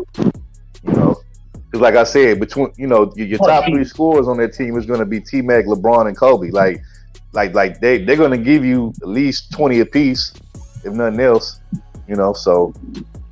Yeah. But okay, so for Sir Tice's team, who's stopping Dirk third? See, that's a hard one. Can't nobody probably stop Dirk. That's the one player you probably might have to just let get his and try to stop everybody else, because you can't stop that 7-foot fadeaway. You can't stop that. So, Dirk was a bad boy. Yeah, he was. Yeah, and look, I'm gonna say this: if Luka don't ever win a championship with the Mavericks, I don't want to hear that he's better than Dirk. I don't want to hear that he's better than Ginobili or Parker. I don't want to hear that shit. So he better at least win one chip with the Mavericks, before his career over. If not, he's not better than Dirk, Ginobili, or Parker. I don't want to hear that shit. Because niggas want to give Luka the crown right now. They want to give, bro. Nick Wright, goofy ass already put Luka Doncic in a top 20 list of players. I'm like, bro, stop it. All time. Come on, dog. Yeah, bro. Nick Wright made a list recently, like about a month ago, where he did like a top 20 players of all time, and he put Luka at number 20 of all. Not 20 right now. I'm talking about of all time. I said, bro, you fucking smoking, bro. People still listen to Nick Wright, man. Yeah, exactly, bro. Nick wrong. That's what I'm saying, bro. Nick wrong, bro. Nick wrong, nigga. Nick gonna go left on you every time, man. Hey, let me say this third. Hey, who? Don't let Nick Wright. All right. Don't let Nick Wright goofy takes talk you to a corner, dog. So I spent a whole I know. It's just, but line that nigga up. It just makes me so upset, bro. Like like the fact that they let niggas like him get away with saying goofy shit like that on air, bro. It's just like it's so cringe, bro. I'm like, bro, like it's so cringe, bro. Like it really is, bro. I'm like, bro, you tripping. But I want to say this real quick, just to go back real quick to what you were saying about Dwight not being able to remember Post. I don't even think it was so much of that hoop. I think what it was, I just think he didn't give a damn, because there were rumors that were going out there. And SKC know what I'm finna say. But when he was playing with, our Rockets and stuff, there was rumors saying that Hakeem tried to reach out to Dwight and tried to help him on his post move game, but Dwight kind of blew the nigga off and was act like he didn't really need the nigga help. And it's like, bro, this is like one of the best big men of all time, but definitely the best big man when it comes to footwork. And you gonna just blow this man off like he don't know what he talking about? Like, bruh. I think it's the opposite. He did work with Kareem. I'm sorry, he did work with Hakeem. I think he blew off Kareem when he was with the Lakers. I think that was the story. I would say this about Dwight in his earlier career. Patrick Ewing was his post coach. And if you ever notice his game, what does Patrick Ewing do? That ugly one-hand hook almost every single time, and that's what he taught Dwight. And that was just literally his post game for his early career. It was Rockets. They weren't trying to post him. They were trying to roll with James Harden. Hey, Will, you got a mean ass echo. I'm driving, man, so it's bad. Mean echo. I'm driving, man, so it's bad. Let me see. Hold on. See if you can. Hold on. Hey, Hoop Jargon, man, I'm gonna hop off the podcast, man. I appreciate you having me, bro. Man, anytime you want to come up, bro, you can come on up, man. I appreciate you. What's up, man? What's up with you, dog? No problem, man. I found your channel too. What's up, man? What's up with you, dog? Appreciate you. Yeah, that's dope, bro. Yeah. What's up with Hey, you? nice What's up chopping with up with you, you, bro. Oh, no problem, man. Y'all boys take it easy, man. Yes, sir, man. You too, man. All right, so I see we woke up Sub-Zero. What's up, bro? Ain't nothing, man. Slow motion, dog. Slow motion. Trying to work and listen. I see, man. Yeah, man. Yeah, I bro. think this is an even trade, man. I agree with what you said earlier. I've never seen anybody that has been every year. It's been let's get this one guy some help and then say he's the GOAT. Like I've never seen this, man. I mean, they've any top 10 guy for the last decade, actually probably longer than that, since she left Miami. Any top 10 guy that for the last 10 years that has come as a free agent has been talked about playing with him, and so I've never seen nothing like it. I despise him. I think he's ruined basketball. I think he pushed the super team era into the forefront. I know they're gonna say Boston was a super team. I don't believe that. Not in the. That would be like now. Once you're in certain guys, if you still have your production up, I don't count that as what I'm saying, being on the tail end. I don't. I think their production in all areas was falling off when they came together. And I just like I say, man, Kevin Durant, to me, I don't blame him for leaving your boy. I would try to leave his ass too, and that's Kyrie, because he's a basket case. He should have never left Golden State. And I know how people can never draw the correlation, but this is what I feel in my heart of hearts. I think LeBron James has hijacked the media. ESPN, all sports networks are centered around LeBron James. Clutch Sports, they're all friends with him, with one of his best friends, Rich Paul. He's literally in the office with these people, arguing with them about something they say on their shows. And this guy, he's basically in the tank for LeBron. He's LeBron's guy. So it's like, you have to look at the media through that spectrum. And where I think Kevin Durant goes wrong, he wants equal treatment. And like, you'll never get equal treatment in this media because LeBron James has a sports agency. He has all these players under his belt, which put him in a powerful position to be talked about 24/7. And so the media was campaigning for him to leave Golden State when LeBron came to LA. And so they started, as soon as LeBron came to LA, they just started, brought up the old story. Well, he'll never get any respect. They started saying that again because they knew that if he was healthy and all of them were playing together, that they probably would stop LeBron. And so they wanted him to leave. And when he left, LeBron squeezed one off. And now, it is what it is, man. Kevin Durant doesn't know how to play the chess game. I think he wants to be so loved and respected and get the same treatment of LeBron James, and he just won't get it. I slightly disagree there. I mean, we've talked about this endlessly. So, Tice, what's up with you, brother? What's going on, fellas? bro? Hey, what's going on with you, bro? Yeah, did I hear my man Third? So, Tice, where your ass been, bro? I ain't see you around in a minute, bro. Where the fuck you been? Man, I've been working, man. You see, I mean, got to make this money some way, Yeah, bro. It's been a minute, though. Yeah, I know, man. What's good, brother? You was kicking some facts, man. I'm not just saying that to you. Hoop, salute, FUC. What's good? To build on what Sub-Zero had basically said, Sub, I just think Durant is one of these guys. I think he has the second most unblockable shot in the history of the NBA. Obviously, KAJ has the first. I just think, despite all that God-given talent, I mean, a 7-footer that can cross you, that can just do everything offensively, he doesn't want to be the leader. He does not want to. He just wants to play basketball. And with what's going on in Brooklyn, with what's going on there, where he's being asked to step up because of basket case, as you so greatly described, Sub, He don't want that. He's like, I didn't sign up for here. I came here. It's a 2-time MVP coaching us, a brainy guy and all this or whatever, or heady guy. And what I mean by that, you know, he had Nash in Golden State, so he knows that style. We got enough talent. Shout out to my man PJ Tucker, who put it on him last year, and then this year, shout out to Jaylen Brown and Tatum. You know, I don't know how rugged.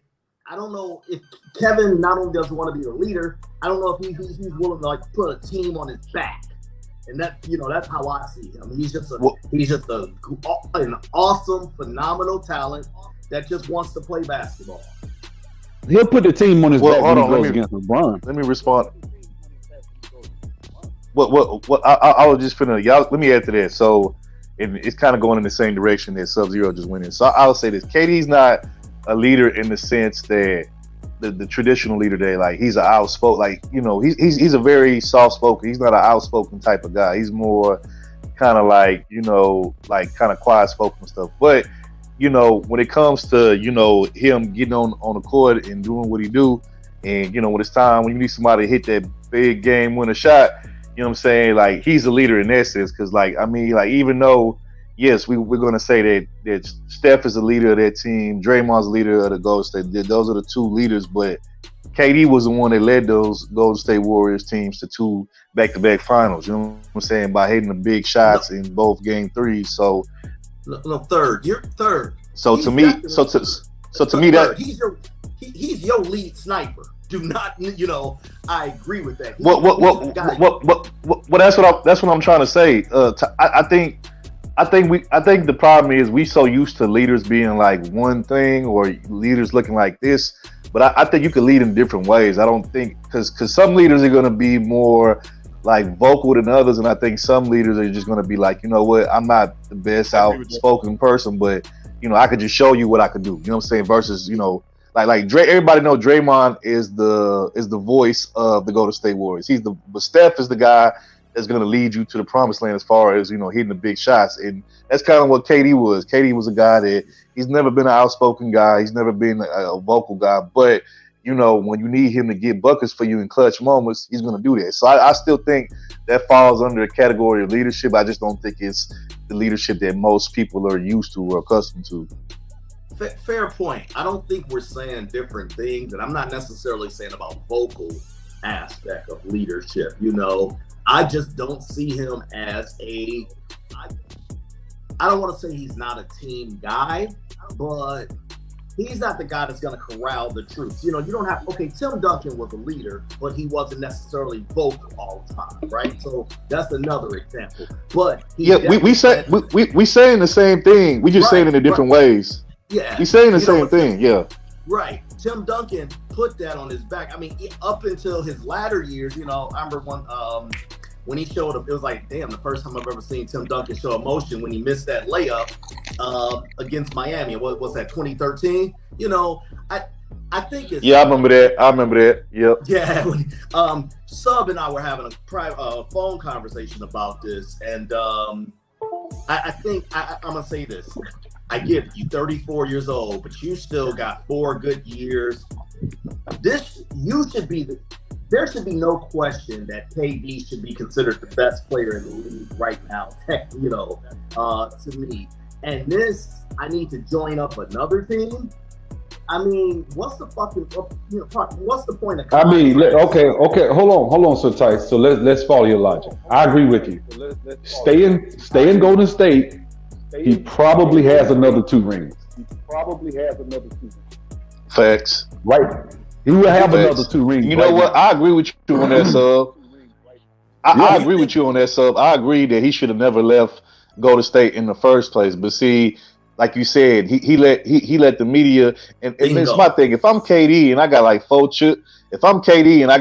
chips, bro, and 4 final MVPs, why the fuck would I give a fuck about what the sports media got to say? Because at the end of the day, when my career's over, I'm gonna be first ballot Hall of Famer. It don't care. It doesn't matter what you guys say. You know what I'm saying? I mean, and that's it. I think he never KD's biggest problem. Let me say this. He heard the noise. He cares too much about what the media says. Yep.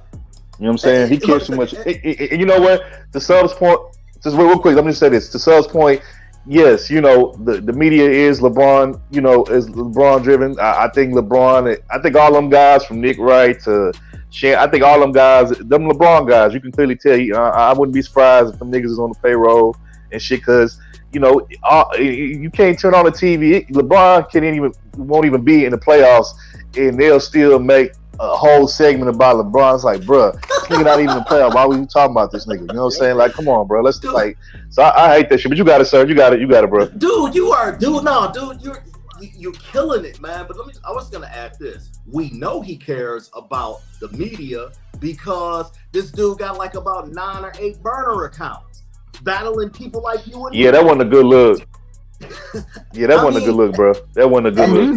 He's been busted doing that at least 5 or 6 times. I mean, and he said, you know what? I don't mind. You know what? I like when guys want to get in the trenches like that. So I don't necessarily have a problem. But why are you letting people like that Nick dude?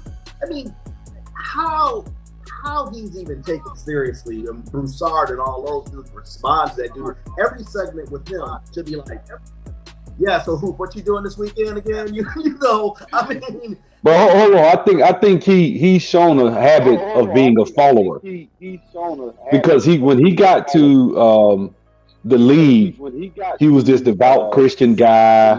He played in Seattle. You know, he won an MVP. He was just a gym rat. Goes to Golden State. He was down with that clique.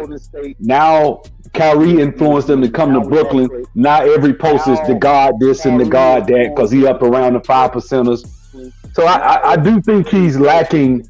I hate to say this. I think a lot of these players in this era, you see the difference in the era of guys that were raised with fathers in homes versus the era of guys that weren't.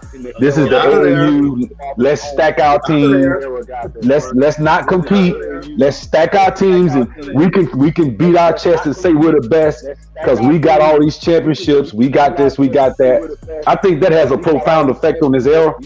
To me, I don't think this era is going to really.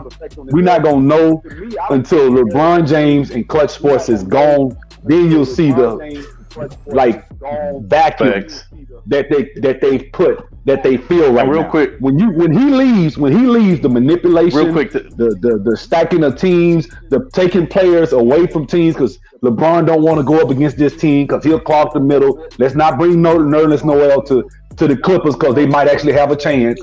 That type of stuff keeps going on. And let me say this to add to Sub's point. You know, I think, you know, what he said about, you know, a lot of these players coming in, you know, not having fathers in the household, that it has a profound effect on the way they think, the way they handle business or handle what they do and stuff compared to the guys that do have fathers. I mean, a clear, perfect example of that is Kobe and LeBron. I mean, like, you know, Kobe had his father, you know what I'm saying? You know, and LeBron didn't, and you know what I'm saying, and the way they handle shit is totally like, you know what I'm saying, like Kobe never bitched up about anything, you know what I'm saying. LeBron, every time he lose some shit, he always want to deflect and, you know, put blame on everybody else except for him and shit. I've seen games. Hold on. Let me get this out real quick. Hold on. I've seen games where Kobe actually had a. Hold on. I've seen games where Kobe was going off and the rest of the team didn't do what they do. And at the press conference, he was like, you know what? All of us had a bad game, including myself. But you look at the stat sheet, Kobe had a phenomenal game. But, you know, that's what leaders do. When your whole team plays like shit, even if you don't play like shit, you got to take the blame for that. You got to take ownership of that. LeBron never does that. As soon as they have a bad game, he'd be like, man, it's everybody else's fault. It ain't my fault. You know, I went out there. I got 30. He did that this year. And I was like, bro, that's not that this year. And I'm saying, what is the generation of kids going to think? Bro, he been doing that his whole career. That's what I'm saying. But what are the generation of kids going to think that? It ain't even just this year, though, so. Yeah. Yeah, no. He's been doing that for years. I'm averaging a triple-double. Yeah, I'm averaging a triple-double. Yeah. I'm doing something that. My thing is this, man. I need both of you two. Do y'all remember this when y'all talking about LeBron's excuses? Or y'all remember that? Oh yeah, I remember that. That fake ass head cams. Yeah, y'all remember that shit. You know what? Yeah, he had the fake cams. He also. Let's not forget, he also went and made all these excuses about having punched the board, punched the chalkboard. And Golden State came out like nothing was broken. Right. They went back and watched the clips of the game. This dude has had so many embarrassing moments where it's like, okay, he just bitched up. It's no other way around it. From 2010 on up, he's had a bunch of moments where and I'm gonna be honest with you, Sean Marion clamped his ass up in 2011. That was his real problem. Sean Marion. You mean bro, you let me say, was splashing threes in that nigga face. I was gonna say the series, Jason Terry outplayed LeBron also too, and just to it wasn't even just Jason Terry. Bro, people forget JJ Barea was getting off on LeBron. But everybody on that Dallas team was getting off on LeBron. JJ Barea, Jason Terry was splashing threes in that nigga face. Sean Marion playing some good ass D on that nigga, bro. But he supposed to be the best, bro. And then now everybody just bragged about how he locked up old boy from Chicago. They say, well, this is just great defense. He took it one-on-one. LeBron stepped up to the challenge. He checked Derrick Rose and man, I like Derrick Rose out there with Lou Aldine as a second option. He was beating LeBron easy. It wasn't that. D-Wade was coming weak side every time. Let me add this about this. It was crazy. Thing. I think the problem that we all have is that these are very listen. We don't have media credentials yet. He barely got criticized when they found no blackboard. There was no indication that he had a bad hand in the previous 3 games. Now suddenly he has his hand wrapped up from punching the board because of JR. Yeah, right. Then when you flash forward to all I know is I got a car and y'all still gonna be living y'all lives. Remember after and then let's not forget the cramp game. What was San Antonio? Yeah, San Antonio. And but he's supposed to. But wait a minute. Wait, but Sir Ty, he's supposed to be the best. He's supposed to be the best in shape guy ever. He's supposed to be putting $1 million into his body every year. Right. But he cramped up though. Right. Exactly. And my point is, hey, these things happen, but where is the media? This is how I know that Clutch Sports, they got their hands in these guys. So whereas you got a clown like Skip Bayless, and that's it, who the only ones who will go after him publicly, because he got, and maybe Stephen A. whenever he's mad at him and shit, that's when he'll go. I think LeBron James and Clutch Sports are the ones that started that whole "you tearing the black man down" stuff. Yeah. And it started with certain guys coming on there as guests saying it. From football players came on there, "You tearing the black man down. He's a black man. He helping his friends. And that's what his fans say to this day. His fans, if you start going in on LeBron, they talk about his humanitarian stuff. They talk about what he did for his friends. He's married to the mother of his kids. Like all that is fine. So let me add to that. You mean that same school? Why won't we even get into that instead of having the same school? But check this out. All that. Shout out to LeBron for using social media for what it is in a sense. Do you know that he has a whole team of all those goofy ass memes of him and his family and a championship there? Those ain't randomly put out there by fans. They literally got factories where they use that to push the propaganda to these dumbass sycophants who will be like, yeah, but he's still married to the mother of. Who gives a shit?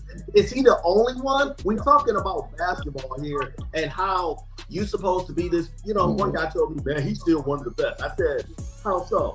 He doesn't even play one side of the basketball. What are we talking about? And then what Third had said earlier, you ain't gonna like this, but I'm gonna say it. Man, why do you turn on this sports crap and every day it's Lakers? I mean, it's worse than Dallas Cowboys. Damn, Hoop, I'm giving you again or whatever. Hey, chill. hey, you better start some shit down. No, this whole thing is basically Karl Anthony Towns has the exact same record a few years ago, averaged about 28 points roughly, put up some of the same numbers. Did they talk about helping Karl Anthony Towns? Did they talk about getting him Kevin Durant? Did they talk about getting him Kyrie? He's even younger. He's younger. He's more hungry right now. Doesn't have any championship. Why don't you help? Why don't you try to talk about helping Minnesota? Hold a second. Why do we so care about this dude chasing a scoring record who had the luxury of a 3-point shot, the luxury of no hand checking? I mean, this guy who's on the back end of his career. Can we talk about Giannis, Jaylen Brown? Bro, you know what kills me, bro? What kills me is the fact that so you can't hand check in this area no more, right? But LeBron can literally offensive foul people by elbowing the shit out of them every time he go to the hole, and nobody says nothing about it. He barely gets called on it. Like, to me, that's some bullshit. And then I want to address this point real quick too. So it's a little bit something earlier that Hoop said, and I get it. I get a lot. Most people feel like this, but when KD went over there to go play with Golden State and Steph and all of them, a lot of them feel like that was a bitch move or that was the easy way out. But like, let's just really analyze that shit, right? So okay, yeah, on paper and on the court it was unfair, but like the thing that people don't understand is I looked at it from okay, does KD actually fit in that system? And he fits perfectly in that system. That's why it worked out and they won 2 championships, because KD is the only superstar really that can go over there and fit in their system, because we all know Golden State, they even though they have great individual players and scores, they move the ball. The ball moves around a lot. Like if you watch a Golden State game from start to finish, you notice most of the time the ball don't come out of nobody's hands and nobody shoots the ball until at least the ball gets passed around at least 2 to 3 times. You know what I'm saying? On a minimum. So well, yeah, I think KD actually slowed the ball. He can play off the ball. But I think whenever they were in a close game, he wouldn't trust the system. He'll just try to take over. So, I mean, like I said, I've seen him. Well, I kind of, I halfway agree with what you're saying. So I halfway agree. But what I'm saying is that nobody else could have fit that system better than KD, because, like I said, he moves like if you try to put LeBron in Golden State system, that shit is going to fail horribly because he can't move, play off the ball. He needs the ball. So you just nailed it again. Who can? They're talking about, man, they need to get Kyrie. What? Kyrie wants to play in the LeBron James system again? I mean, all the LeBron James system is spread out, be ready to be kicked to, drive and kick.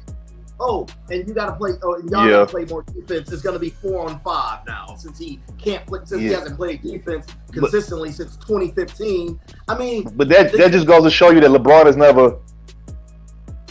That goes to show you LeBron has never elevated or he's never evolved his game. If if LeBron would have started out being the player that he is, which is always need the ball in his hands, and then later on when he got later in his career now, he said, okay, you know what, I get it. It's other guys that's more faster than me, that can get by a guy. You know what? Okay, I'm gonna try to see if I can develop a game where I can play more off the ball. I would have had a lot more respect from him. The fact that he still want to run the show, it's like, bro, like you an old nigga now. You not the young, strong freight train dude. I mean, yeah, you can still go to the hole every now and then. Player. He was a better player when he was at Cleveland, getting 65 wins and having the league's best record. Well, he was a better. Hold on, let me finish. I think he was the best player then, because he did play off the ball. There was a functional point guard. Now he would score. He was the man on the team, but the pieces around him. That's when he really did do what they said. He really did make those other pieces better. Other than that, I think Miami and everything from Miami up, you can almost make the case he made everybody worse. Look, you can. To that, hold a second. You're forgetting one thing. Let me say this. As much as I despise this man, 2011 to 2012 season, after he worked with Hakeem, okay, when he was actually in the post in Miami and playing within that system, that's when he was freaking phenomenal, and you couldn't do anything with him. But why did he stop posting up? He didn't want that contact. This is why I've always said, forget his size. He doesn't want to be, he doesn't want the contact. He's running away from that, which is why he stopped playing that way, And then that's when he's really started to torpedo that team. We all know about the Ray Allen the next year saving them. I will say this, in that Game 7, he had a phenomenal game. But then after that, that's when basically Chris Bosh was just literally relegated to a 3-point shooter. And I'm in my head like, I'm in my head like, how I got to meet up with somebody in a second. I just got pinged, but I'm in my head like, here you have a legendary Hall of Fame caliber, arguably a guy who's better than Dwight Howard at the center position. You think I say to people, look at Toronto, Chris Bosh, and you've relegated this guy.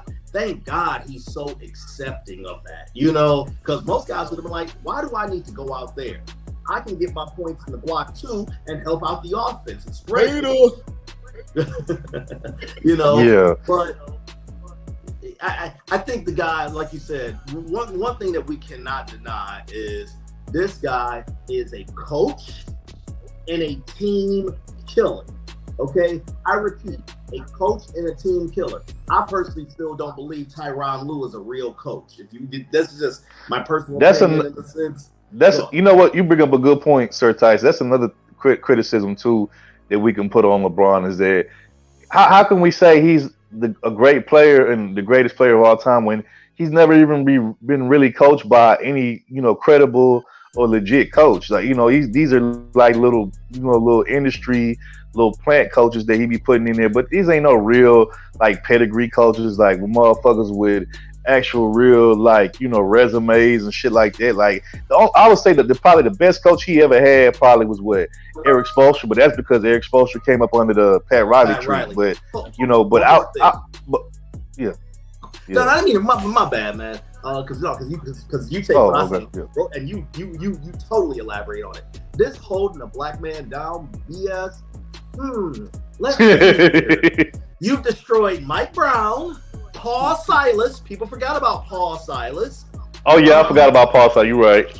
Your first year, he too hard. Yep.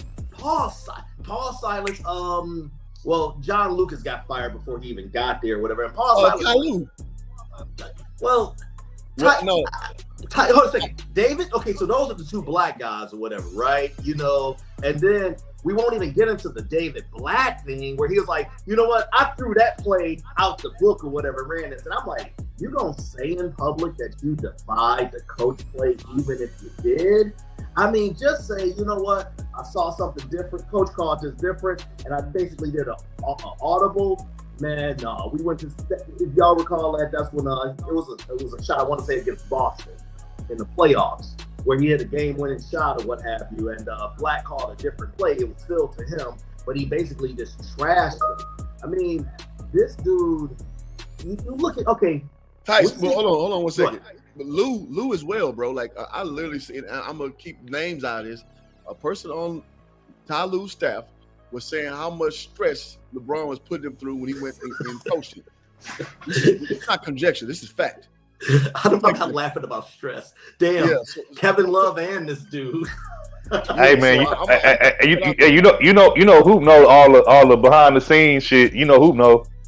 I don't know all of it, but I know what I know. Hoop know his facts behind the scenes. So when who's on the coaching staff, yeah, I was shown text messages how LeBron is like making Ty Lue go crazy. So do what you will with that information. Go ahead, Ty. Yeah. No, it was just all I was saying is just one more point. You look at guys like people say, well, he didn't really have nothing in Cleveland. Wait a minute.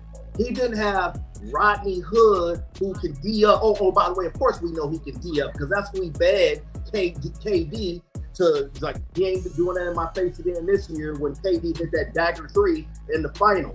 But you had Jordan Clarkson, who's a great role, who when I say a great role player, who found his way. I'm forgetting a couple other names. The shooter, the guys who LeBron supposedly need. People forget Joe Harris used to play in Cleveland. Okay. Kyle Korver was an all-star right before he came there. So right. I mean, this guy is. Bosh. Like I said, he made Kevin Love go crazy. Hey, Rodney Hood, Jamison Crowder. Jay Crowder, still a starter in the league. I mean, let's not forget Isaiah Thomas. He basically ended his career. He had Dwayne Wade twice.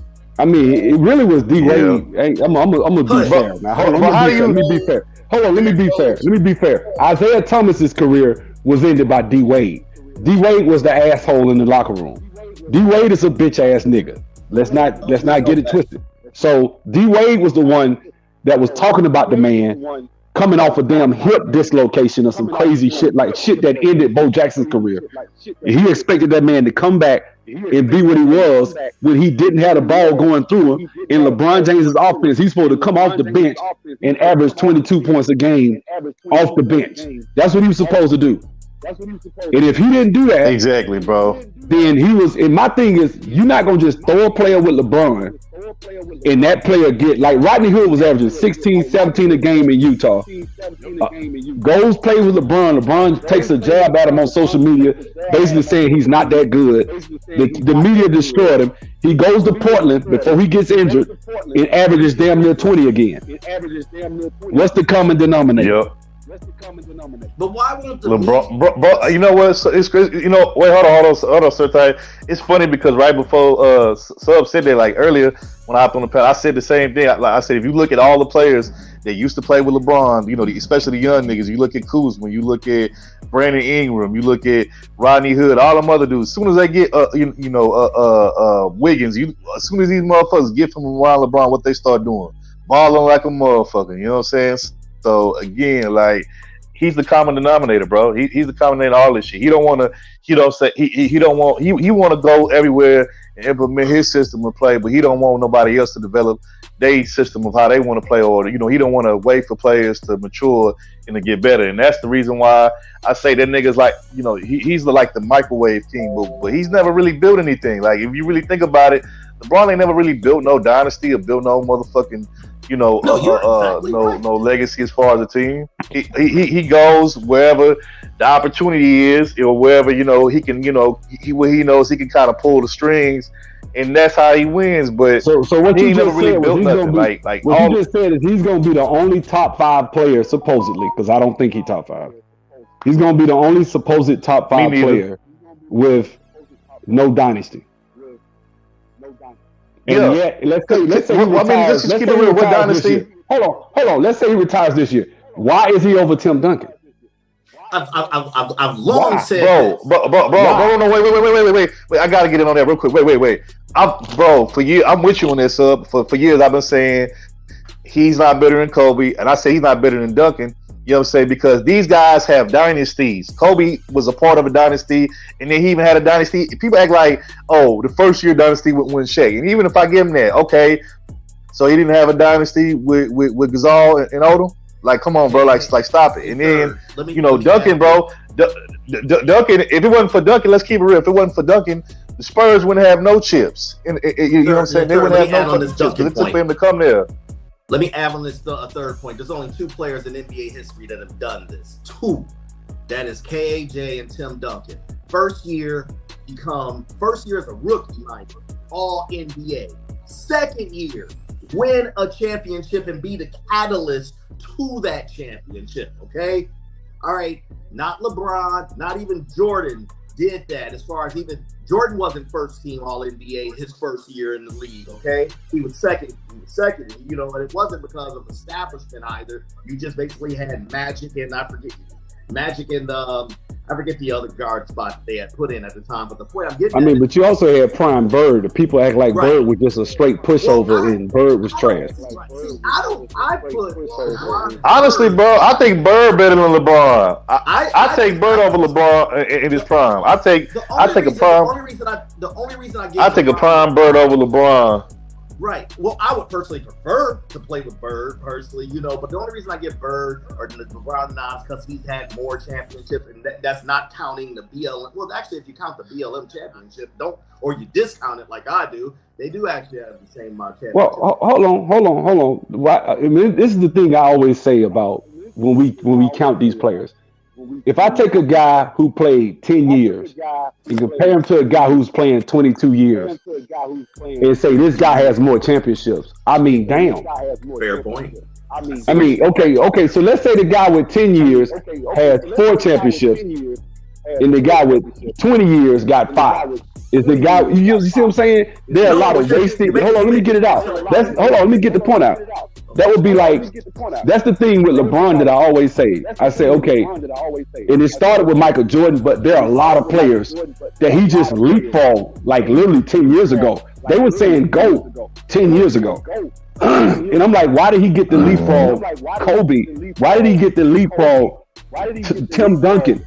Why did he get the leapfrog Larry Bird? Why did he get the leapfrog all these great players? And this guy played with ESPN. And I'm saying, like, Kobe, let's be honest, Kobe beat the team that beat him. Exactly. I mean, exactly. You're talking about the Magic, right? You're talking about the Magic, right? He beat the Magic, exactly. The same year that they ran his ass home, because that was the year that Nike was running those ads all year. Kobe against Jordan. I mean, Kobe against LeBron. Bro, you know what I remember? You know how I remember that shit? But you know how I remember that shit? Remember they had the commercials that year, the puppets, the LeBron and the Kobe puppets? Yep. And it was like, I'm gonna meet you in the finals type shit. Remember they was hyping that shit up? Yeah, I remember. I was so ready for that because I was like, man, I'm ready for Kobe to expose this nigga, whoop this nigga ass to end all doubt, bro. And then when the nigga didn't even make it, and fucking Dwight Howard and the Magic made it, and they easily handled them niggas in 5 games. I said, I don't want to hear shit about LeBron being the GOAT no more, better than Kobe. But I said, none of you niggas better not ever telling me about that shit, bro. Hell nah. But let's say this, and I gotta go after I say this. He is a product. Okay, well, number one, we got recency bias, and just like I gotta say it like Sub say, I can't wait till this MFer is out of the freaking league, so we don't have. Thank you, bro. Thank you. Any of his stuff. I don't care about his son. I mean, you got people now, the narrative is he's waiting for his son to get hello. Is his son gonna make the league? Now. Probably, bro, from what I've seen, his son keep dropping in the rankings, bro. Right. And let's be honest. It's it's sad when his son get a dunk and everybody. He got a dunk and showed some emotion, and everybody had an orgasm. It was either Marvin Hagler or Bernard Hopkins that had made a statement. Like, look, it's hard to have that drive when you're sitting on satin sheets. His son has known nothing but luxury, okay? And them snow bunnies in LA are nice, so I get it. He's into that scene. He ain't putting the family on. Well, I won't say LeBron put the family on his back, but you get what I'm saying. LeBron's come up is much different than his son. Does his son have the will to go through that wall when he's already living in a lap of luxury? I doubt it. But just as back to the overall basketball point, I just think, man, it's ridiculous. Okay, the Lakers contract situation alone is messed up. The fact that they have no draft picks till 2026 is messed up. The fact that they're human capital. Okay, you got Westbrook, another. You want Westbrook only because he's on the last year of a contract, okay? And he could yield possibly something back. This is terrible. And these moves that they made, I mean, fellas, this is why I tell you, this media is garbage. They're circulating the fact that Pippen, O'Neal, and somebody else's son is on the team. This counts as news coverage in the league. Like, I care. We gotta. They want you to. And by the way, another thing, and who I would love to hear your thoughts on this since you out there. They don't love that dude. Am I wrong? They don't. They see LeBron. No, as, okay, we tolerate. No. The reason why they tolerate LeBron because he's the first big name superstar to come to LA in a long time, and after Kobe died, somebody needed to fill that superstar void. But let's keep it real. Nobody, if you're a true Laker fan, you don't respect or have love for LeBron the way you did for Kobe because you know what Kobe was and you knew what he brought to that city and to that organization, to that franchise. You know what I'm saying? And right. It's kind of like when Kobe died. It's like when Kobe passed away. Like all of the just like the hope that the Lakers fan had kind of like passed away with it. It was like, damn, bro, like the one guy that we had that that stayed with us, like he gone. Let me end on this. What you say, Tice? 30. Yeah, let me jump on this. Okay. You got the most storied franchise, and this dude destroys it literally in 2 or 3 years. Yeah, they won that BLM championship. Yeah. About that. Okay, Julius Randle. Clark or Hart. Oh yeah, that's another player. I forgot to bring up. They left him. That's doing better. Yeah. Brandon Ingram, Lonzo. Yep. Y'all had the youth. What was the point point of all that tanking in the first place? And because you get this puppet of a GM in there, and now look, this man has literally gutted a franchise. You know, like how they pull the siding, the aluminum siding off of houses for scrap metal. That's what he's done with the Lakers, fellas. Good spit. I got a bail. All right, Sir Tice, appreciate you, bro. But all right, fam. Yeah, Take man. care, bro. Yeah, man. I agree with you though, Sub. Let's just keep it real. I'm not saying LeBron doesn't have moments in the league where he did great things, but I just think that a lot of that shit is overhyped, and I think we overlook his failures, but we want to point out everybody else's failures or whatever, and then we give him excuses for the same things that we get on everybody else about. We get on everybody else about jumping ship and building super teams, but we don't give him that same smoke. You know what I'm saying? To me, look, man, Mike was perfect pretty much. I mean, you got maybe 5 seasons to get to the league and figure it out, and then you not surpassing Mike. Just out of that alone. Like Mike came in first year, dominated, not in winning, but was a dog. Next year got hurt, so that's the year he came back and only played limited minutes. He got let loose against Boston, who went on to win that championship. He gave him 63. That was the game where he called him. Larry Bird called him God. Second year in the league. Comes back the next year. He got Scottie Pippen. I think that's him and Horace Grant, that draft. But I think Scottie Pippen, I don't know what happened. I think Scottie wasn't even starting. But Mike came in. If we being real, Sub-Zero, if we being real, bro, Jordan's only really main obstacle before he got to became what he was the bad boy Pistons. That was like really his only obstacle. Like really, if we being all the way honest, if you look at LeBron, bro, he done got taken down by several teams. Dallas, San Antonio, Golden State. I mean, that's 3 right there. The only team that really gave Jordan any major issues in the beginning was the. I mean, yeah, but I'm talking about Boston gave him problems in the beginning, but I'm talking about the Pistons. To me, are the team that really I'm talking about Boston took down LeBron when he was supposed to be the best. Yeah. You're right. But I'm talking about like games. You got the best record. You gonna put up a fight. And I mean, he got his ass handed to him by Boston. And so but Jordan, like I said, bro, like the Pistons. Really, let's keep it real. If it wasn't for the Pistons, Jordan might not even be the player that he is right now because Jordan knew he had to step his game up, step his weight up. I mean, he started hitting the weights, getting in the gym because he knew they was going to beat his ass every time he drive the lane and shit. So really, they gave him a whole nother level of motivation to be what he is right now because had it not been for them. That's what I hate now with all the level of disrespect, not just to Michael, but to a lot of guards. There are a lot of guards that came through that are no-name guys. I'm not even talking about him. I'm talking about like no-name guys that if I say the name, you'll be like, he all right. Like if I tell you James Robinson from Alabama, right, that went up against Todd Day and Lee Mayberry, that's my era, right? If I mention those guys, people be like, oh, man, James Robinson, man, he didn't even do this. Look at his stats, right? Yeah. If you take Todd, you took that guy today and put him in the NBA. I believe he'll do everything James Lillard's doing right. I mean, Damian Lillard's doing right now. He's the same player. Hey, Sub, I got into an argument with somebody about they showed a video of Rex Chapman going in on Jordan. I was like, now, you know Rex Chapman was a hooper? And the dude was like, man, he only averaged 14 points a game. I was like, okay, fair enough. You know Klay Thompson only averaged 19 in a more score-friendly era? So what you talking about?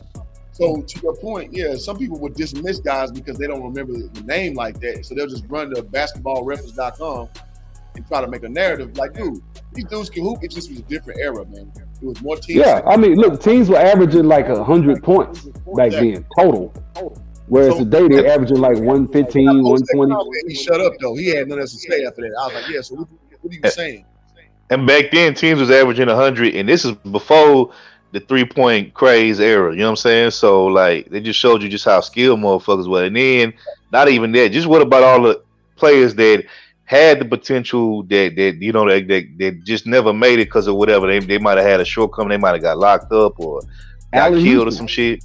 You know what I'm saying? You got Allen Houston, Bernard King. Yes.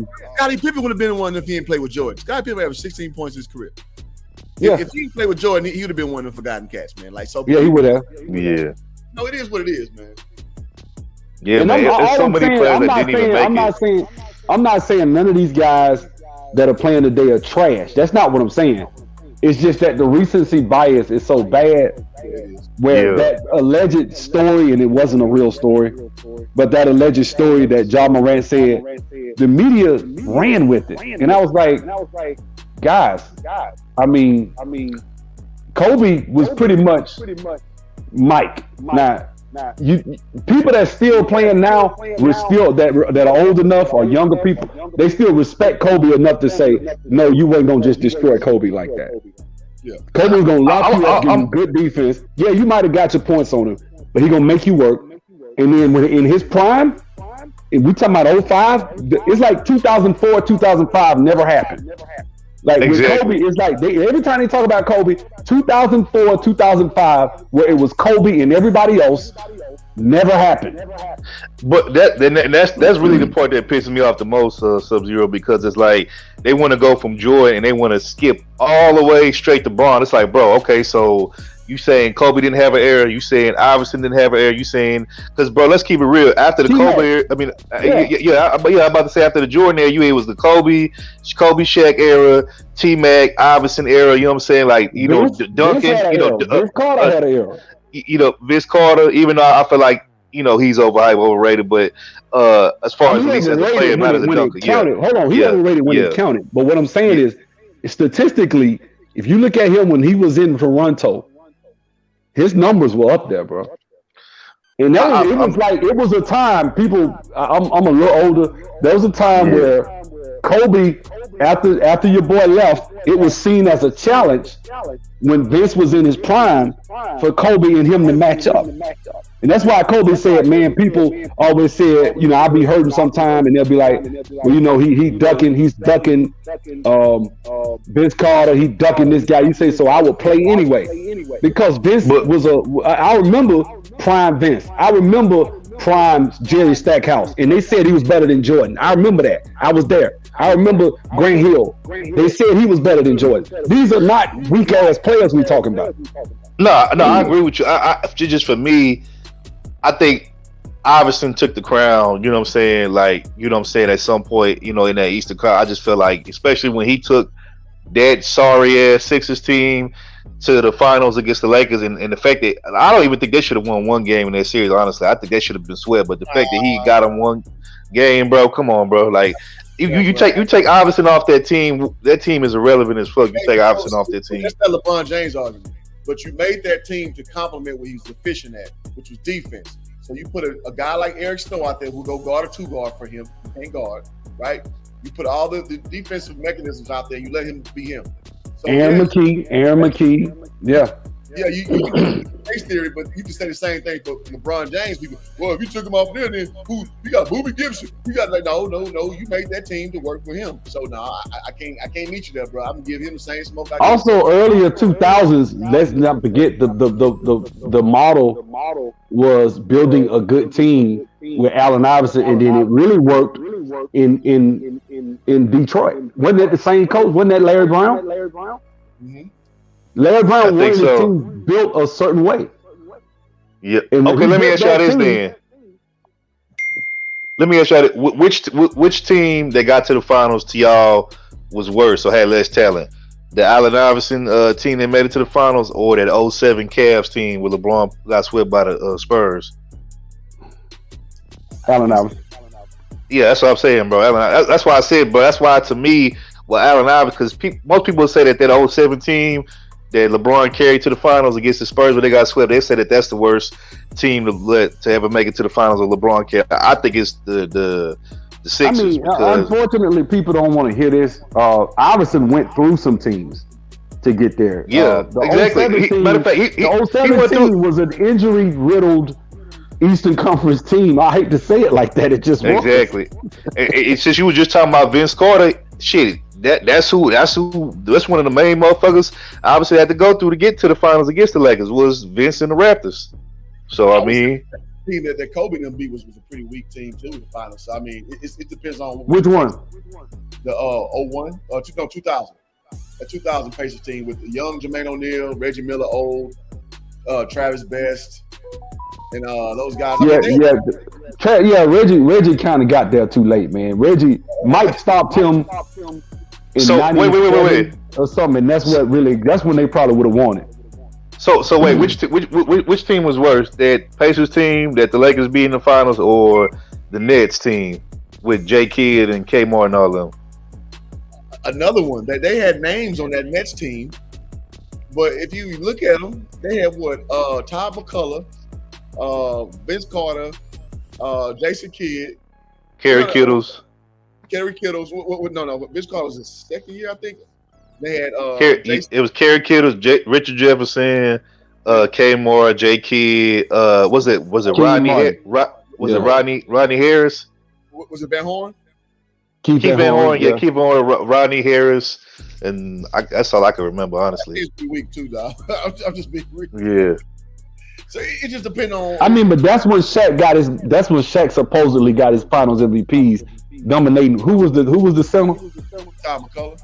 That's what I'm saying, man. I mean, that's who he brags on getting this. That's why I don't really like. Shaq is another one I kind of has a revisionist history way of looking at shit. I mean, I'm not saying he's not a great player. He's a great player. But like I said, he just has a revisionist history of shit to me. But that's why it pisses me off that they give Shaq all the credit for their first three-peat and they just make it seem like Kobe was just there for the ride. Like, no, bro. Kobe made his name too, bro. Kobe he pulled his own way too, actually, bro. In the finals, Kobe upped his production. And the last year, Kobe led the team in scoring. I don't know what Shaq talking about. I'm gonna go find it. Yeah, Kobe was killing. But it looks more. So here's the thing: when people call Shaq the most dominating, I was like, what does dominate mean? In fact, you backing people down and dunking on them. I'm like, that's cool. But as far as you taking over a series, what does that mean? And so what people take is the visual aspect and they apply it over the whole thing. And I'm just like, nah. Like you gotta, because I mean, I'm a real life Lakers fan. I've been there since middle school.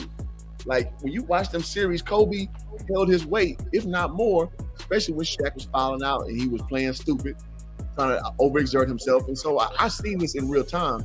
And so it's just funny how people do this revisionist history, like y'all just were saying, and not considering context. But let me say this: we were approaching the 2.5 hour mark, and I got to cook. All right, bro. Let y'all rock out, man. Some minutes, whatever. Yeah, we can end it because I got to eat. No, it's cool. It's cool. I'm gonna say something real quick and then I'm gonna get out of here. So appreciate you for letting me come up on here, Hoop, and shout out to the panelists, SKC, and shout out to Sub-Zero, and I forgot the other two brothers that was up on here, but shout out to them as well. Yeah, it was Sir, that's my bro, but the other two was two other guys, but shout out to them. But I will say this, like, yeah, man, like I hate how people want to just like revise history for players that they don't like versus players that they do like. Like that shit is crazy. And then real quick, if we talking about the whole Kobe thing pulling his weight, like even if you look at before they got to those finals and won those championships, you look at the Western Conference Finals when they had to go through, you know, like especially that 1 year when they had to go through San Antonio. Like if you look at that series, how about the series where Robert Horry hit Nash and ran him in the bench and blooded his nose or something? Yeah, but if you look at that, they was barely beating the damn Phoenix Suns.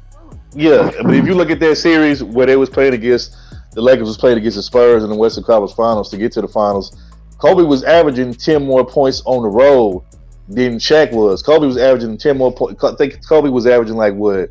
At home, he was averaging like 20 something, like 20, he was like about like 20, 26 at home, and then on the road, he's averaging them at 35, 36. So, and Shaq was averaging actually less on the road. So it's like, bro, people got to stop making it just seem like it was just all Shaq. And to answer Hoop Jargon's question, when they say Shaq was the most dominant player, they just mean that they just saying that pretty much like he was just such a big, powerful guy down low that you couldn't really stop him. And then, I mean, people forgot there was the point in time where the refs didn't even know how to officiate that nigga. You know what I'm saying? So that's what they mean by that. But I'm gonna be honest with you, bro. If you go back to the 2002 finals against Philly, there was a play going into halftime, and I think the game's uploaded on the internet.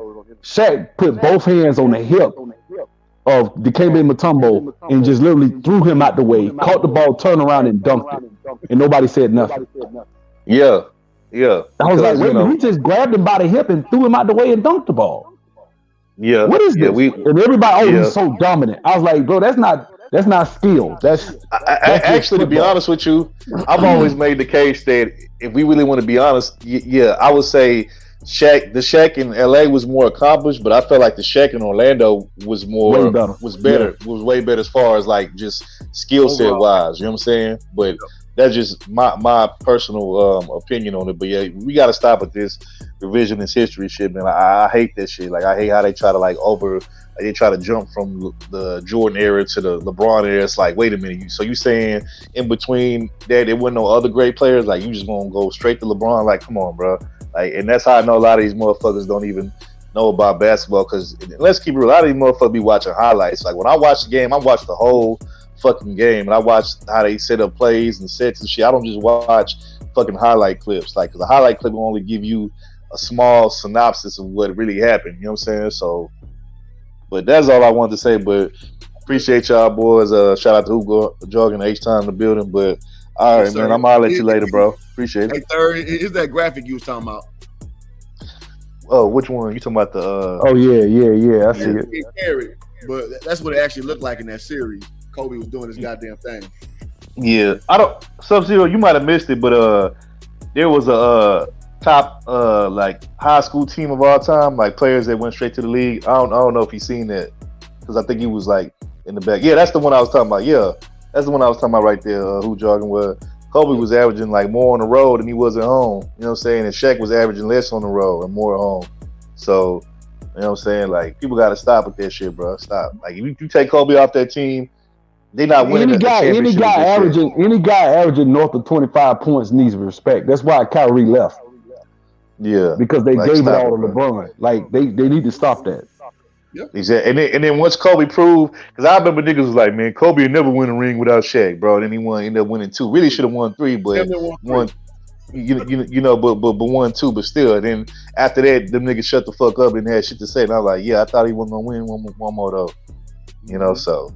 But real quick, Hoop Jargon, if you can't show Sub-Zero that little high school list thing real quick. I want to see what he think about that real quick.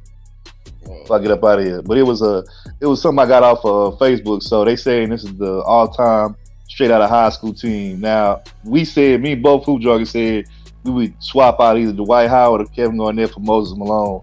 But overall, what do you think about that all-time straight out of high school squad? I can't. I probably wouldn't be the best guy to ask for that, because now if you talking about what a cat was in high school versus what wound up happening over their career in Hall of Fame, this list wouldn't even read like this.